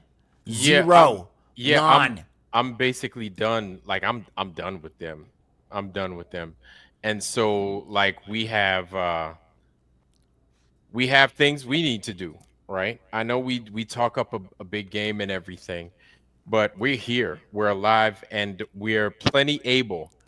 And so if we're going to be doing these observations and everything else, I say we do it on our dime, and we don't have to worry about a Pastor Duffy or anything like that. Indeed. To kind of spearhead and direct where these things go, what they do. No NDAs signed or nothing like that. You go out there, you fucking do what you need to do, you observe what needs to be observed, you come back and you report. It's that simple. Oh my God! So Observe I and think report that's has never something- meant more than now. Observe and report. You That's know, it. okay, you see something? Show me. that you Show just me. show what did you film, this, that, the third. You ask questions prior to going. You ask a million dozen questions. You ask how things are done. You ask the best way to conduct A, B, and C. You go out and you execute. It's that simple. You come back, you report. I don't know how many times, like I've been told that, we were too hard on these guys or this and that. Maybe it's my military training and observing. Maybe it's my military training and stand and watch on posts for hours on end and rinsing and repeating and just doing time and time again. But I would expect somebody that is serious about what it is they do would conduct business much, if not exactly that way, much the same way. They'd be like, Yeah. this is what I saw, and this is what I saw, and this is what I saw day in, day out at a set schedule. This is what it is you do. You record it on either paper or video or both. I would recommend you do both. And then you put a timestamp on it, and then you give this to the people. It's that simple. It's about data, man. It's just about collecting data, and then you can backtrack to the data you collected and be like, hey, I saw it this way, I saw it this way, I saw it this way. That's what got so stormed up, and everybody got so spiraled about this publicity stunt that happened, out there. And be careful about, like, there are chess moves that are happening here of people that have more power than us. Be careful about how you examine it. I don't know what the fuck happened out there. It looks like they went there. It looks like they saw a sun or whatever. I don't give a fuck about that. That made no shit to me and my observations of the damn land. I've been looking at this for 10 years. 10 years of looking at the land. No curvature. None. Zero. So, like, keep that in your mind and keep that in the back of your mind and keep a battle axe. And there's some bunch of bullshit that's going to come out in all of this. It's going to be bullshit. It's going to be like people wanting to profit or grift on this whole thing because, I'm sorry, FE is the biggest thing other than your spiritual journey that you're going to have. It's the biggest thing ever. So, like, get your battle axe, your knowledge battle axe in hand and chop it every single time. When you hear some bullshit, chop it and then check it. Everybody can go out and do this yourself. You can go out and test it yourself. I'm keeping this level thing in mind for me because I'm a musician, man. I know notes. If you don't play the right note, it fucking sucks. Yeah. It's the same with measuring the flatitude of the earth. Sorry, flatitude. Yeah, Just coined that. That's a good one. But I mean, but you want to know something? It's the amount of deceit that it looks like is here with that thing involved that really stirs a lot of people up. And whether there is deceit or not, with what we saw and what's missing still, Vlad, where's your passport? Right here. Right there. That's that fucking simple. That goddamn simple. And when you don't see this simple stuff, it's hard to swallow the hard stuff. It's hard to go. And here's the thing. It's not, I wish they knew that. They know that. I'm not stupid. They know that. But nobody's going to follow through with giving the people what they want. And so at the end, the people don't want to hear no more explanation. They're like, I'm not going to fucking buy your fucking experiment. Take it, shove it up your ass, and go to fuck home. Leave me alone. I don't trust you no more. And now people want to get mad because people don't fucking trust them no more, but rightfully so. because the small things, it's the small things that they can't do, that now they're upset because people don't believe the big stuff that they were supposed to have done. That's what puzzles me, is they have the fucking arrogance and the audacity to get mad at people that fucking actually trusted them to do the small things which they couldn't do. And so that's why this whole thing looks like a total shit show, looks like a total lie, like it was staged. Whether that's true or not, I don't know. But we don't believe that they're that incompetent. You understand what I'm saying? We don't believe it. And so when they play, oh, I didn't know to do this, or I didn't know to do that, or it was too cold, or I was too tired. Like people ain't swallowing that shit. And it's not, and I think they know that. So something doesn't sit right with a lot of people, and rightfully so. It's it a doesn't practice. sit right with me. It's a practice of discernment, and like discernment is in your own head. I think all of us listening here, we all live in our own head, right? We are our own soul. We're our own person observing. Practice discernment, and this is probably one of the biggest, I guess, tests of discernment of all time, right? You know, like if you ask me, I could go out to the beach out here to Long Island, and I can see New Jersey through binoculars and or a P900, and I can do the math, and I can say, oh, hey, 3959 radius doesn't work in spherical trig. That doesn't equate to every single person. Some people don't even understand math at all. They don't understand how the numbers work. They don't understand Fibonacci. They don't understand any of that. So, like, that's not the best way to talk to them about that. They'll just be like, well, refraction, it'll throw a fucking image way up over there. It's just that's too big of a ball for us to understand. No, they just don't understand it. So, like, what we're talking about here is you have to kind of decrease if you understand math, decrease your understanding of math down to a point of it's like, look, dude, does it feel like you're spinning? Ask them that first. And then after that, be like, who told you that you were spinning? And after that, ask them this. When was the first time that you knew that you were on a spinny space ball? Then after that, ask them, how many Disney movies have you watched that showed fucking Spaceballs? Then after that, ask them about that funny movie that was actually called Spaceballs. Then after that, ask them, I don't know, every single Hollywood film in the last fucking 20 years about Spaceballs. Then ask them that, and we're like, do you think you might have been manipulated by a media? Exactly. Mm-hmm. Well, I mean, people are heavily influenced by what's on the TV still these days. And if it's not going to be on the TV, it's going to be on Netflix, or it's going to be on the internet, you know, and through the guise of AI oftentimes, or, you know, some other show or whatever. So people not wanting to learn, or people not wanting to see the truth, excuse me, that's all on them. They're missing out. But I think people know that there's something wrong, and they're looking for a way out. And even though and people are starting to accept more things that are absolutely bizarre. You understand? And with understanding that, they're picking up on the bullshit a little bit faster. And you could tell because of things like the freaking stuff going on in California. People understand that, you know, their governors, right? The governor was gone and the freaking mayor was gone at the same time. And so they see through that bullshit. But before that bullshit, you had East Palestine.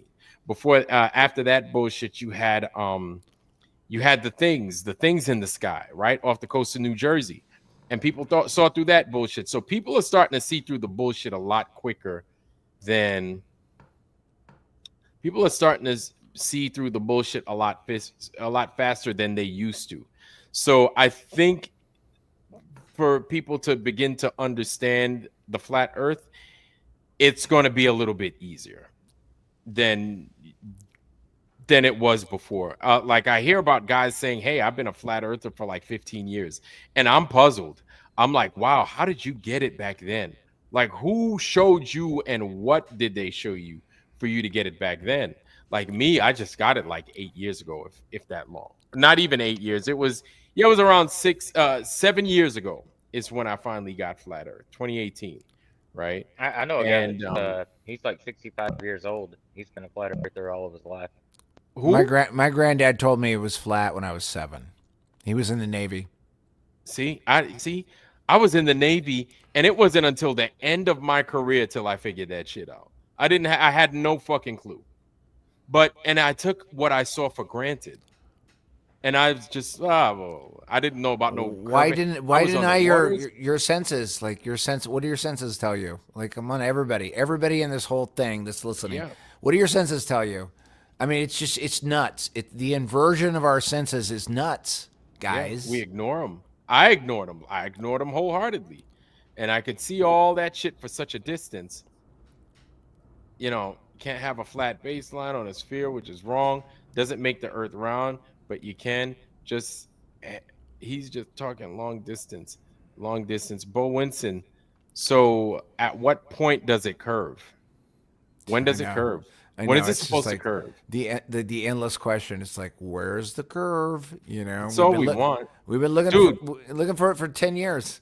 We can't find it. If I was standing on this thing right here, and I was like on a part of it, and you're this far away, at some point I'll detect a curve. I will detect a curve at some point. At some point, if I'm standing on a curve, I will detect a curve. We haven't detected a curve anywhere ever. Vlad, you know what's fascinating about the whole thing is like they fucked up. They made the radius so small that you could actually detect it. You could actually literally detect it, like with now that the optics have caught up and you have zoom lenses and you can look at things a long distance. They fucked up because they didn't foresee the fact that we would have lenses that would see further than everyone thought. And now the zoom lens technology caught up, like at 3959, it's easy to detect curvature. You should be able to do that. And so then they made up, fantasy stories about things being brought up back over the curve via refraction. Now, refraction exists. It does, but not in the way that they describe it. But it's like, oh no, but it brings it up over the thing. But the problem that happened was, and they totally fucked themselves. Literally, those oil platforms, I think it was in San Diego, it was like 14 miles and 16 miles, can't remember. They fucked themselves because, number one, there should have been a water bulge in front of the first oil platform and either higher one after that. But nobody thought about the fact that there was a horizon behind both of them. You can't fucking reify is not the right word. You can't in a horizon can't be brought up over in refraction into indefinite thing to show an actual thing that you're seeing. It was a total loss for them. They blew it. And they lost 2 years ago. They still have lost now. They're still at a loss. Even this thing that they did in Antarctica, they lost. It's over. And I was on Sean and Kingdom and Consciousness. I think he accidentally fired me from the thing. I was telling him, I was like, we already won. It's already done, because the actual optics of a horizon are just optics. They're just how you see the conversion of the sky versus the water. But the horizon showing up behind an oil platform 16 miles away, you can't explain that for refraction. It means it's indefinite. Oh, a horizon's behind 16 miles away and it just comes up and again. They can't do that. They're cornered. They're cornered animals. It's like if you imagine a cornered animal. They're checkmated. Checkmated. Now, how long does it take for everybody to figure that one out? It's hard. It's hard to understand optics. It really is, because it's your eyes. Your eyes see the world. You see the world in a curved perspective in your eyes, right? So you have all these things that happen. They say that it inverts it in your brain and it turns everything upside down. Nah, it's just the way you see it. It's just the way you see it. There is a horizon out there that is optic. It's as far as you can see it, just like the sun up in the sky. It looks like it's in this apparent position. It looks different from somebody in Denver over here. 7,000 miles down in the Arctic or Antarctic, they're seeing it in a different position. But it ain't the same sun that you're seeing. Source sun, I don't fucking know. Don't give a shit. But there's a bunch of people up here going, rah, rah, rah, rah, rah, like they know what the fuck is going on. They don't, because you're inside of a fucking prism. You're inside of a place that we live in. This is our place. This is where we live. We do things inside of this. We ambulate around this place. Construct. A construct. Yeah. That was a really big rant, and I think I'm exhausted now, and I think I need it. Hey, rant on, rant on. But That's I tell it. you what, man, That's it. this bitch ain't curving and it ain't moving. And Ain't curving, ain't moving, ain't doing any shit. It's just bullshit. And so, yeah, man. So I think what's in order is this visit to the damn north, right? And Yep. we send folks that are going to just get out there and do the observation and take notes and let us know what the hell is way up there, right? So they could see it, take pictures of everything, and not even bat an eyelash. Just be like, hey, this is what we saw here. Here's all the evidence. You guys tear it apart. And then those that need that type of data, they'll take it, they'll have it, then they can do whatever they want with it. I don't think if you're going up there, you don't get to say, you shouldn't be getting to say, well, I didn't think you needed that. How the hell do you know? You prepped for a year and change. You don't get to say you ask questions. I would imagine you ask questions to everybody that's been in those kinds of environment, and they'd probably give you a fucking shopping list of, hey, while you're up there, I need you to get me a sample. Get me a sample of what the ice is. Or while you're up there, get me a fucking barometric reading. Use this. While you're up there, get me a temperature reading at this time exactly, since you're down there, because I've been there once, but I never could get this temperature. Somebody, listen.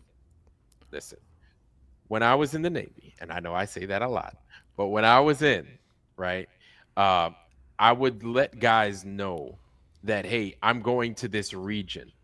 Is there anything you want me to observe or anything you want me to study or capture while I'm here? And different people, from different agencies would say, hey, while you're there, because we had our standard list of stuff to go after while we're in certain theaters, right? And but we would have extra stuff that guys at different agencies would say, hey, while you are here, look for these things specifically. And if you can record them a certain way, please record them and bring back the data. It would definitely help us. And so I'd put that information out there that I'm going here, and based off of what it is I do, I can get this information for you. What do you need me to get? And so I'd get a lot of people responding, hey, get this, recorded it at this bandwidth, blah, blah, blah, this, that, the third. And I would do it. Why they needed it, I had no damn idea. Of course, I would ask. And sometimes they would be at liberty to tell me. Sometimes they couldn't tell me. They just needed me to record it. And I was like, hey, whatever, man. But I did it, and I did it gladly. You know, me being there at that time, at that place, I did it. And it was fun to do because it's like, hey, can I actually do it? Let me give it a try.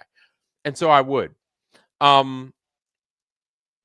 So before you go to a place that you may never, ever return to again, and a place that we may never, ever go to ourselves, you got to ask these questions. Of course, hindsight's 2020. I've said that a million times. But you got to ask these questions. What would you like if I go down there? Other than a fucking postcard or a snow globe, what can I give you? Right? People would be like, hey, get those barometric readings. Get the sun at, if the sun does this, get it at this time. Get it at that time. Use an infrared camera while the sun is up there. Whatever. I don't know. Use your imagination, people, right? And people would ask those questions, and they would require certain data. My thing, while I was there, is what did the moon look like? I wonder what the moon looked like. And what does an infrared camera look like while it's on down there, right? What does the infrared camera look like while it's on down there with the sun? And what is, yeah, right. What does the infrared camera look like trained on the sun? What do these sunspots look like? Do they look normal like we see them over here? Or are they flipped backwards and upside down because they're on they're being reflect, or they could possibly be being reflected? So those things interest me. Did they look at them that way? I don't know. I'm assuming perhaps not. I don't know. But you would ask these apparently they did. They did actually capture upside down sunspots. They captured upside down sunspots? Like from apparently Austin Thompson and Whitsitt and Jaron were in communication at the same time. And Austin Thompson was in Florida at the same time that they were in Antarctica, and they captured the sunspots, and they were apparently Austin and Jaron were looking north as Austin Thompson was looking south, and they did capture upside down, like or inverted sunspots. Really? Yeah. Huh. Well, that's interesting. Yeah, and there is a video actually on that already. Like I think Austin Thompson has it on his, and I think Whitsitt or Jaron, one of them put it up as well, of them doing it at the same time. Well, that changes a lot of things. Yeah, I mean, I'm not like taking any side on this because I know it's a plane. So Matt, what is that noise in the background, man? It sounds like, I don't know if you farting. It sounds like some like fart noise. Oh, I don't know. Like some little robot trying to take over the call. Maybe I should turn my volume down. Maybe it's there. It is. It's like boom, boom, boom, like you're playing a French horn or something like that in the background. Oh, I don't know. Is it still happening? There it is. Yeah. Oh. You would be able to hear it if you go and check the YouTube. Mm-hmm. Should I back out and jump back in? I don't know, but we can hear it. It's audible. It's definitely audible. Hey, Nikki, what's happening? Hey, we're gonna lurk a little bit. I want to say one last thing. I love everyone in here. No, I just want to rant. She wants to rant. I want to rant. Yeah. I have nothing to rant about, but I just want to tell you how much I love all you motherfuckers are ranting. Yes. I think it's fucking amazing that all you guys are getting all of this off of your chest. Get it off. Rant Get it day. Off. Rant the shit out of things. Vlad, I love you. You're one of the good the fair ones on the whole thing. Hold on, wait. I didn't mean for that to be sarcastic, but like, if you can't do anything, then just like rant. Just rant. Just fucking rant. Man. The rant. Yeah, you got it, man. Rant all day. All you guys, we had a lot of love for you guys. Just keep your chin up, and mwah, mwah, mwah. See ya. Yeah, love you back, man. Y'all be safe. Yeah. So I dropped that link, y'all. I dropped that link. I ain't got too much left in me tonight. I have a couple of things I need to take care of. I'm sparking up the fireplace because it's colder than a motherfucker over here, and a brother is cheap. I ain't gonna be using my dang I'm not gonna be using the house heat like that, so I'm gonna be burning some wood, and I'm sleeping in the living room tonight because I've got a little bit of a project that I'm working on. So yeah, so I got to get ready to start working on my fire. Truth Trolletto, hey, how you doing, sis? Maria Walker's in the house. How you doing, sis? Joyce B is in the house too. Joyce, how you doing, girl? It's good to see you. And man, yeah, I love having y'all here, man, and I love getting on with y'all. But yeah, and I tell you, man, it's love you guys back, man. I love you guys too. Love you, Ryan S, man, and it's good to have y'all, man. Nano CBD was good, man. It's good to have you, man. Vlad, watch this. What's that? What's that? This? What's this? That? What is that? This? What's that?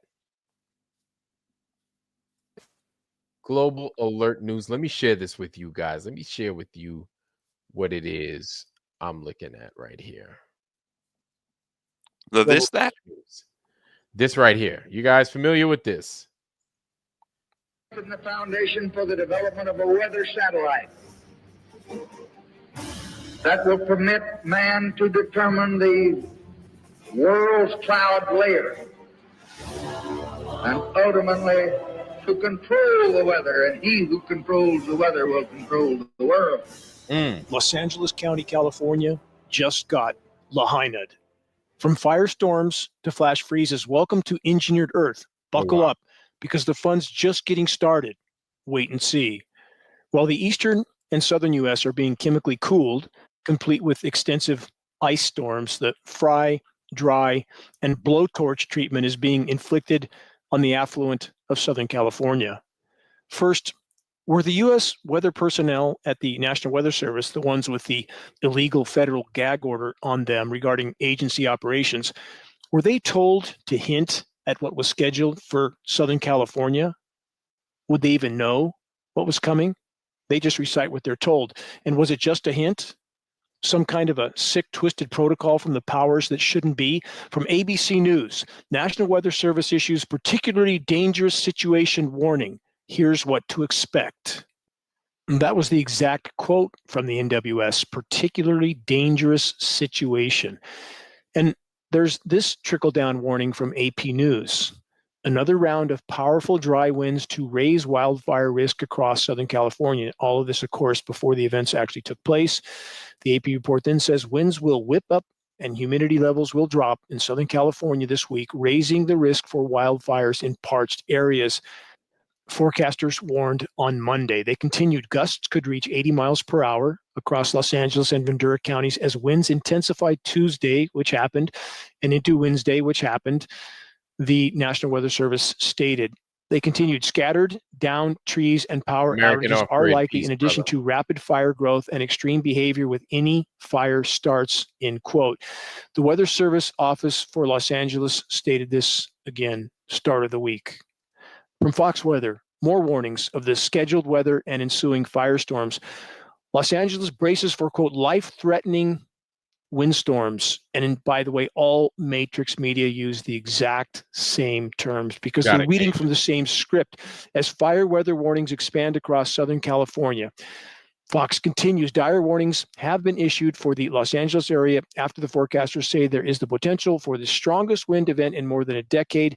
Particularly dangerous situation fire weather warning is also expected. Okay, that's interesting. I pause that for a second because I see Lord Racer. Exo Nico asked Jaren to see his passport on the Reckoner. And what happened? Did we get to see Jaren's passport? Did we see it or not? I'm curious. I'm guessing not. But I would like to know too. I would like to know. He got mad. We didn't see it, so he gets mad. Oh my God. He got mad because we wanted to see the passport. Is that what we're talking about, Ryan S? He's nostalgic. No. To his peril, he may not like it, but it said, what a dichotomy. I bet not. Yes, Ryan. Okay, so what happened? Did we get to see it? I'm waiting for Lord Racer. Lord Racer, did we see it? Oh, we need the people to do something about this government. Yep. You can't guess about that. Oh, you don't know. So, Lord Racer, what happened?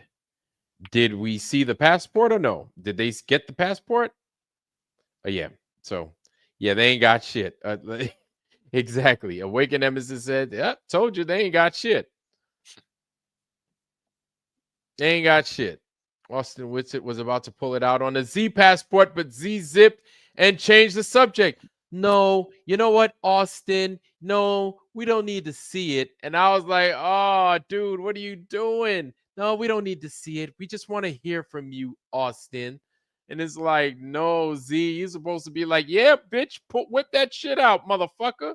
I want to see it. That's what you're supposed to say. And he said, no, it's like, man, we almost had Dr. Claw, bro. I wanted to see Dr. Claw's face, and you said no. Oh, see, and then it said he got mad now. He has to have a fake passport made that the show he went there. He got mad. Like, why is he getting mad? You see, when you get it's this simple. Like, hey, let's see your passport. Okay. All right, there it is. Here's the stuff. All right, it's that simple. Nah, he Let me has see to your go, oh, ticket. you don't believe me and all that kind of stuff and get mad. And then I would have been like, surprise, bitch. Surprise, motherfucker. No, we don't believe you. Why the fuck you think you've been having all this fucking agita these last few fucking weeks? Because we don't believe you, motherfucker. No. So let's see this goddamn passport. And then, you know, no.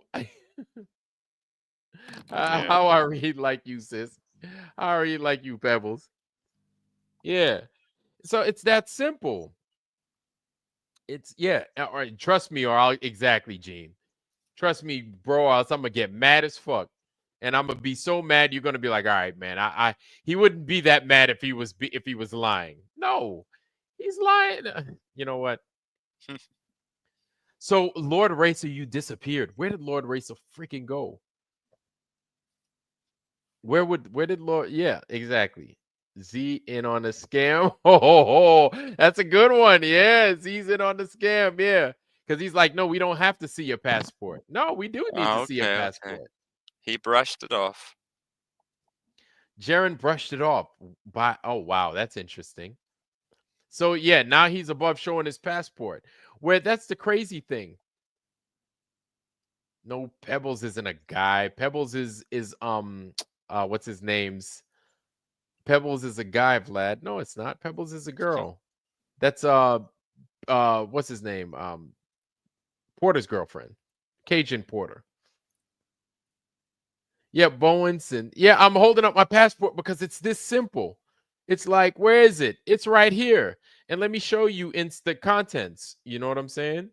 Let me show you the contents. And so it's that what the reason I keep doing that is because it's accessible. It's that easy. It's simple.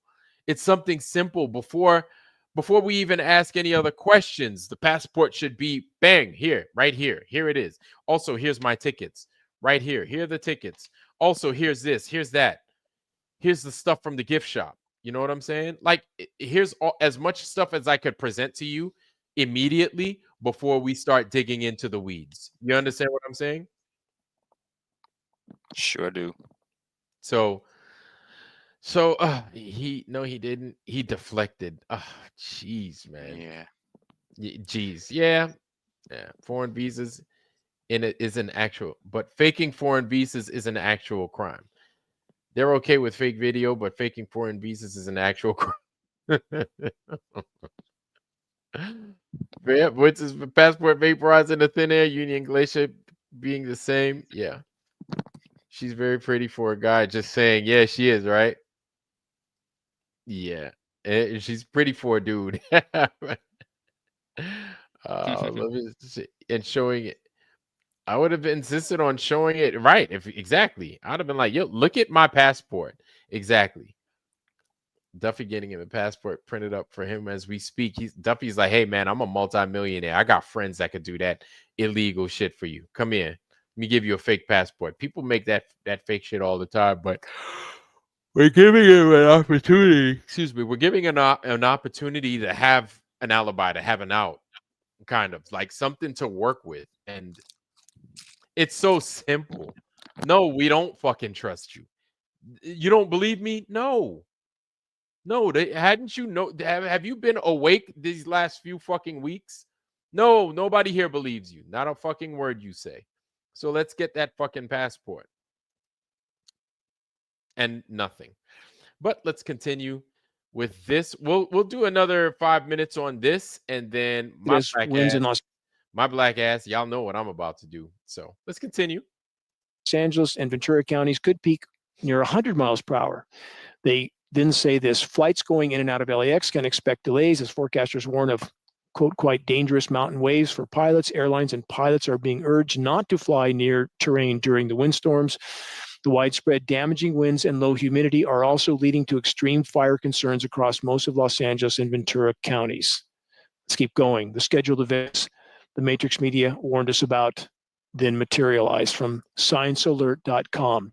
Quote, weather whiplash fueling LA's wildfire could make it costliest in history. The Science Alert report then states the urban firestorm may be the costliest wildfire disaster in California history, if not national history. The urban firestorm. Think about that. All the brick and mortar we have here, all the infrastructure, all the fire hydrants, all the firefighting agencies, and yet we have completely unprecedented fire behavior, literally a blowtorch, same as Lahaina, same as Paradise, and there will certainly be more to come. The Science Alert report then states the last 2 winters in Southern California have actually been quite wet with heavy rainfall and flooding, which is a huge part of the problem. Yes, it is a huge part of the problem, but not because of the reasons they would have us believe. It's not that everything's growing so wonderfully from all this water. The water is contaminated, period. And this is not speculation, theory, or conjecture. We have peer-reviewed study to prove every single drop of rain on the planet is contaminated with PFAS, forever chemicals. It's killing soil microbiome, killing root systems. So we have foliage, flora, that's dead and dying, and that burns a whole lot better than live flora. They then say this is part of a growing phenomenon that some officials call hydroclimate whiplash, aka weather whiplash. From the LA Times, this. More than 9,000 homes / structures damaged or destroyed in Palisades, Eaton fires, officials say. 9,000. Nothing like this happened historically. I grew up in Southern California. I grew up where the top of the Santa Ana winds started, which is the bottom of Cajon Pass. And we never feared massive, unstoppable firestorms then. Never. Totally different conditions.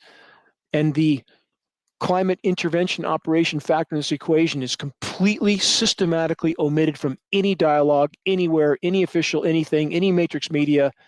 That has to change. I get you, Bo Only Winston. a fully aware and awakened population that's justifiably outraged has any chance of changing that equation. From theatlantic.com, the particular I get you, Bo Winston, but I also get Gene spliced. So Bo Winston says, I think it's incompetence, and now they're too pissed to often give in to demands, if you get me. But then Gene spliced also says, the basics, passports, receipts, boarding passes, the basic evidence, like that should have been the first thing that you present once you hear protest about your fucking trip. You'd be like, oh, really? Well, what's this? And what's this? And what's this? A pen. And what's this? A mug, obviously. But you hear what I'm saying. So you present the stuff that's readily available. It's so easy. It's criminal. That's how easy it is. Anybody with half a brain, a quarter of a brain would say the same thing. Like, well, they said they went. Did they give you a receipt? Did they give you a passport? Because going to different, continents and stuff like that, especially a continent like that, would require that you have this, right? So you would have something showing that type of evidence instead of trying to burn a bag ticket because you have a magnifying glass. It's crazy. Let's continue. A couple more minutes, and then y'all know what's going to happen. Horror of the Los Angeles wildfires. So many are asking themselves, why did this happen? Let's see what the so-called climate experts have to say. From phys.org, research links intensifying wet and dry swings to the atmosphere's sponge-like ability to drop and absorb water.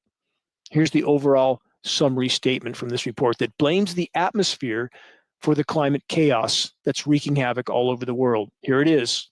Wait for it. Straight from the so-called climate scientists, quote, if only we knew what caused these swings, end quote. We're absolutely living in a planetary asylum.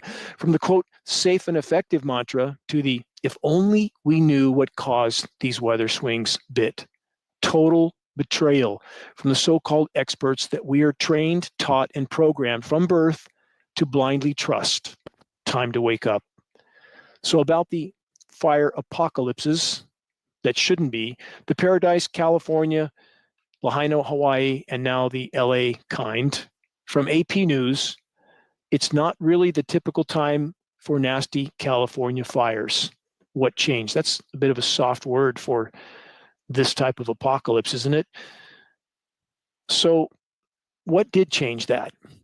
Why the unprecedented firestorms at every and any time of year now? I agree, Look Maria. up. There's your answer. Maria. The raging climate engineering elephant in the sky that's still officially denied, not just by the Matrix itself, but by far too many within the ranks of so-called society. Yes, there are. Bo Winston, yes, he used his bag ticket. It was his bag ticket. I saw it. It said $100, and I was like, that's probably his bag ticket. And then he was setting it ablaze, but I was like, that's his bag ticket. So I was like, that's pretty telling. But I'm watching it. I was like, I see what he's doing. I see what he's doing, and that's a dick move. But I see exactly what he's doing, and so I paid attention to that. That's something that I wrote down in the time. As what's his name was doing it, that he was using the magnifying glass and doing that bullshit. Geez, guys, that's a little bit over 5 minutes, but even still, what I'm gonna do is I'm gonna leave you guys with, yeah, that was it. So that link that I just dropped in there, that is the thing on the geoengineeringwatch.org. That's that geoengineeringwatch.org, family. It was fun tonight. It was fun, but my ass has got to get off and take care of business. Y'all see me over there morning yawning like a motherfucker. You know what I'm saying? It's 12:47 right now. But Truer Tuesday, I owe y'all. Truer Tuesday, you know what it is, man? I owe y'all. And I owe y'all a good 4 or 5 hours. Not this fucking bullshit 3 hours, man. I kind of feel like a little crybaby. 3.5 hours, man. Usually I be going hard in the paint. You know what I'm saying? But even still, family, and they turned the war. Exactly. They fucked up, man. Those guys fucked up big time, California. You know what I'm saying? Fire was predicted by Joe Rogan 2 years ago. It happened exactly as how he described it. From Hollywood sign to the ocean, no firefighting. Wow. And yeah, man, this is our quote unquote politicians, our quote unquote leadership. And this is what McToon and all them idiots ain't talking about. All those guys ain't talking about that. They too busy with us in their mouth. You know what I'm saying? But anyway, family, I'm going to let y'all do y'all's thing. I'm going to go ahead and I'm going to call tonight a night. Okay?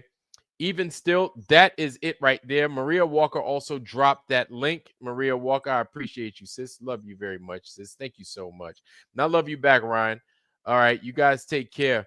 And you guys enjoy your night. I wish y'all nothing but the best. Health, wealth, love, joy, prosperity, most of all, wisdom. However, before I get off, I owe Disc Lord and Matt. I owe you guys your last word. Please, please. I don't want to rush off before you guys have something to say. Good show and much love to everybody. I appreciate you, man. Thank you, Disc Lord. Matt? Yeah, same here. Much love to you guys.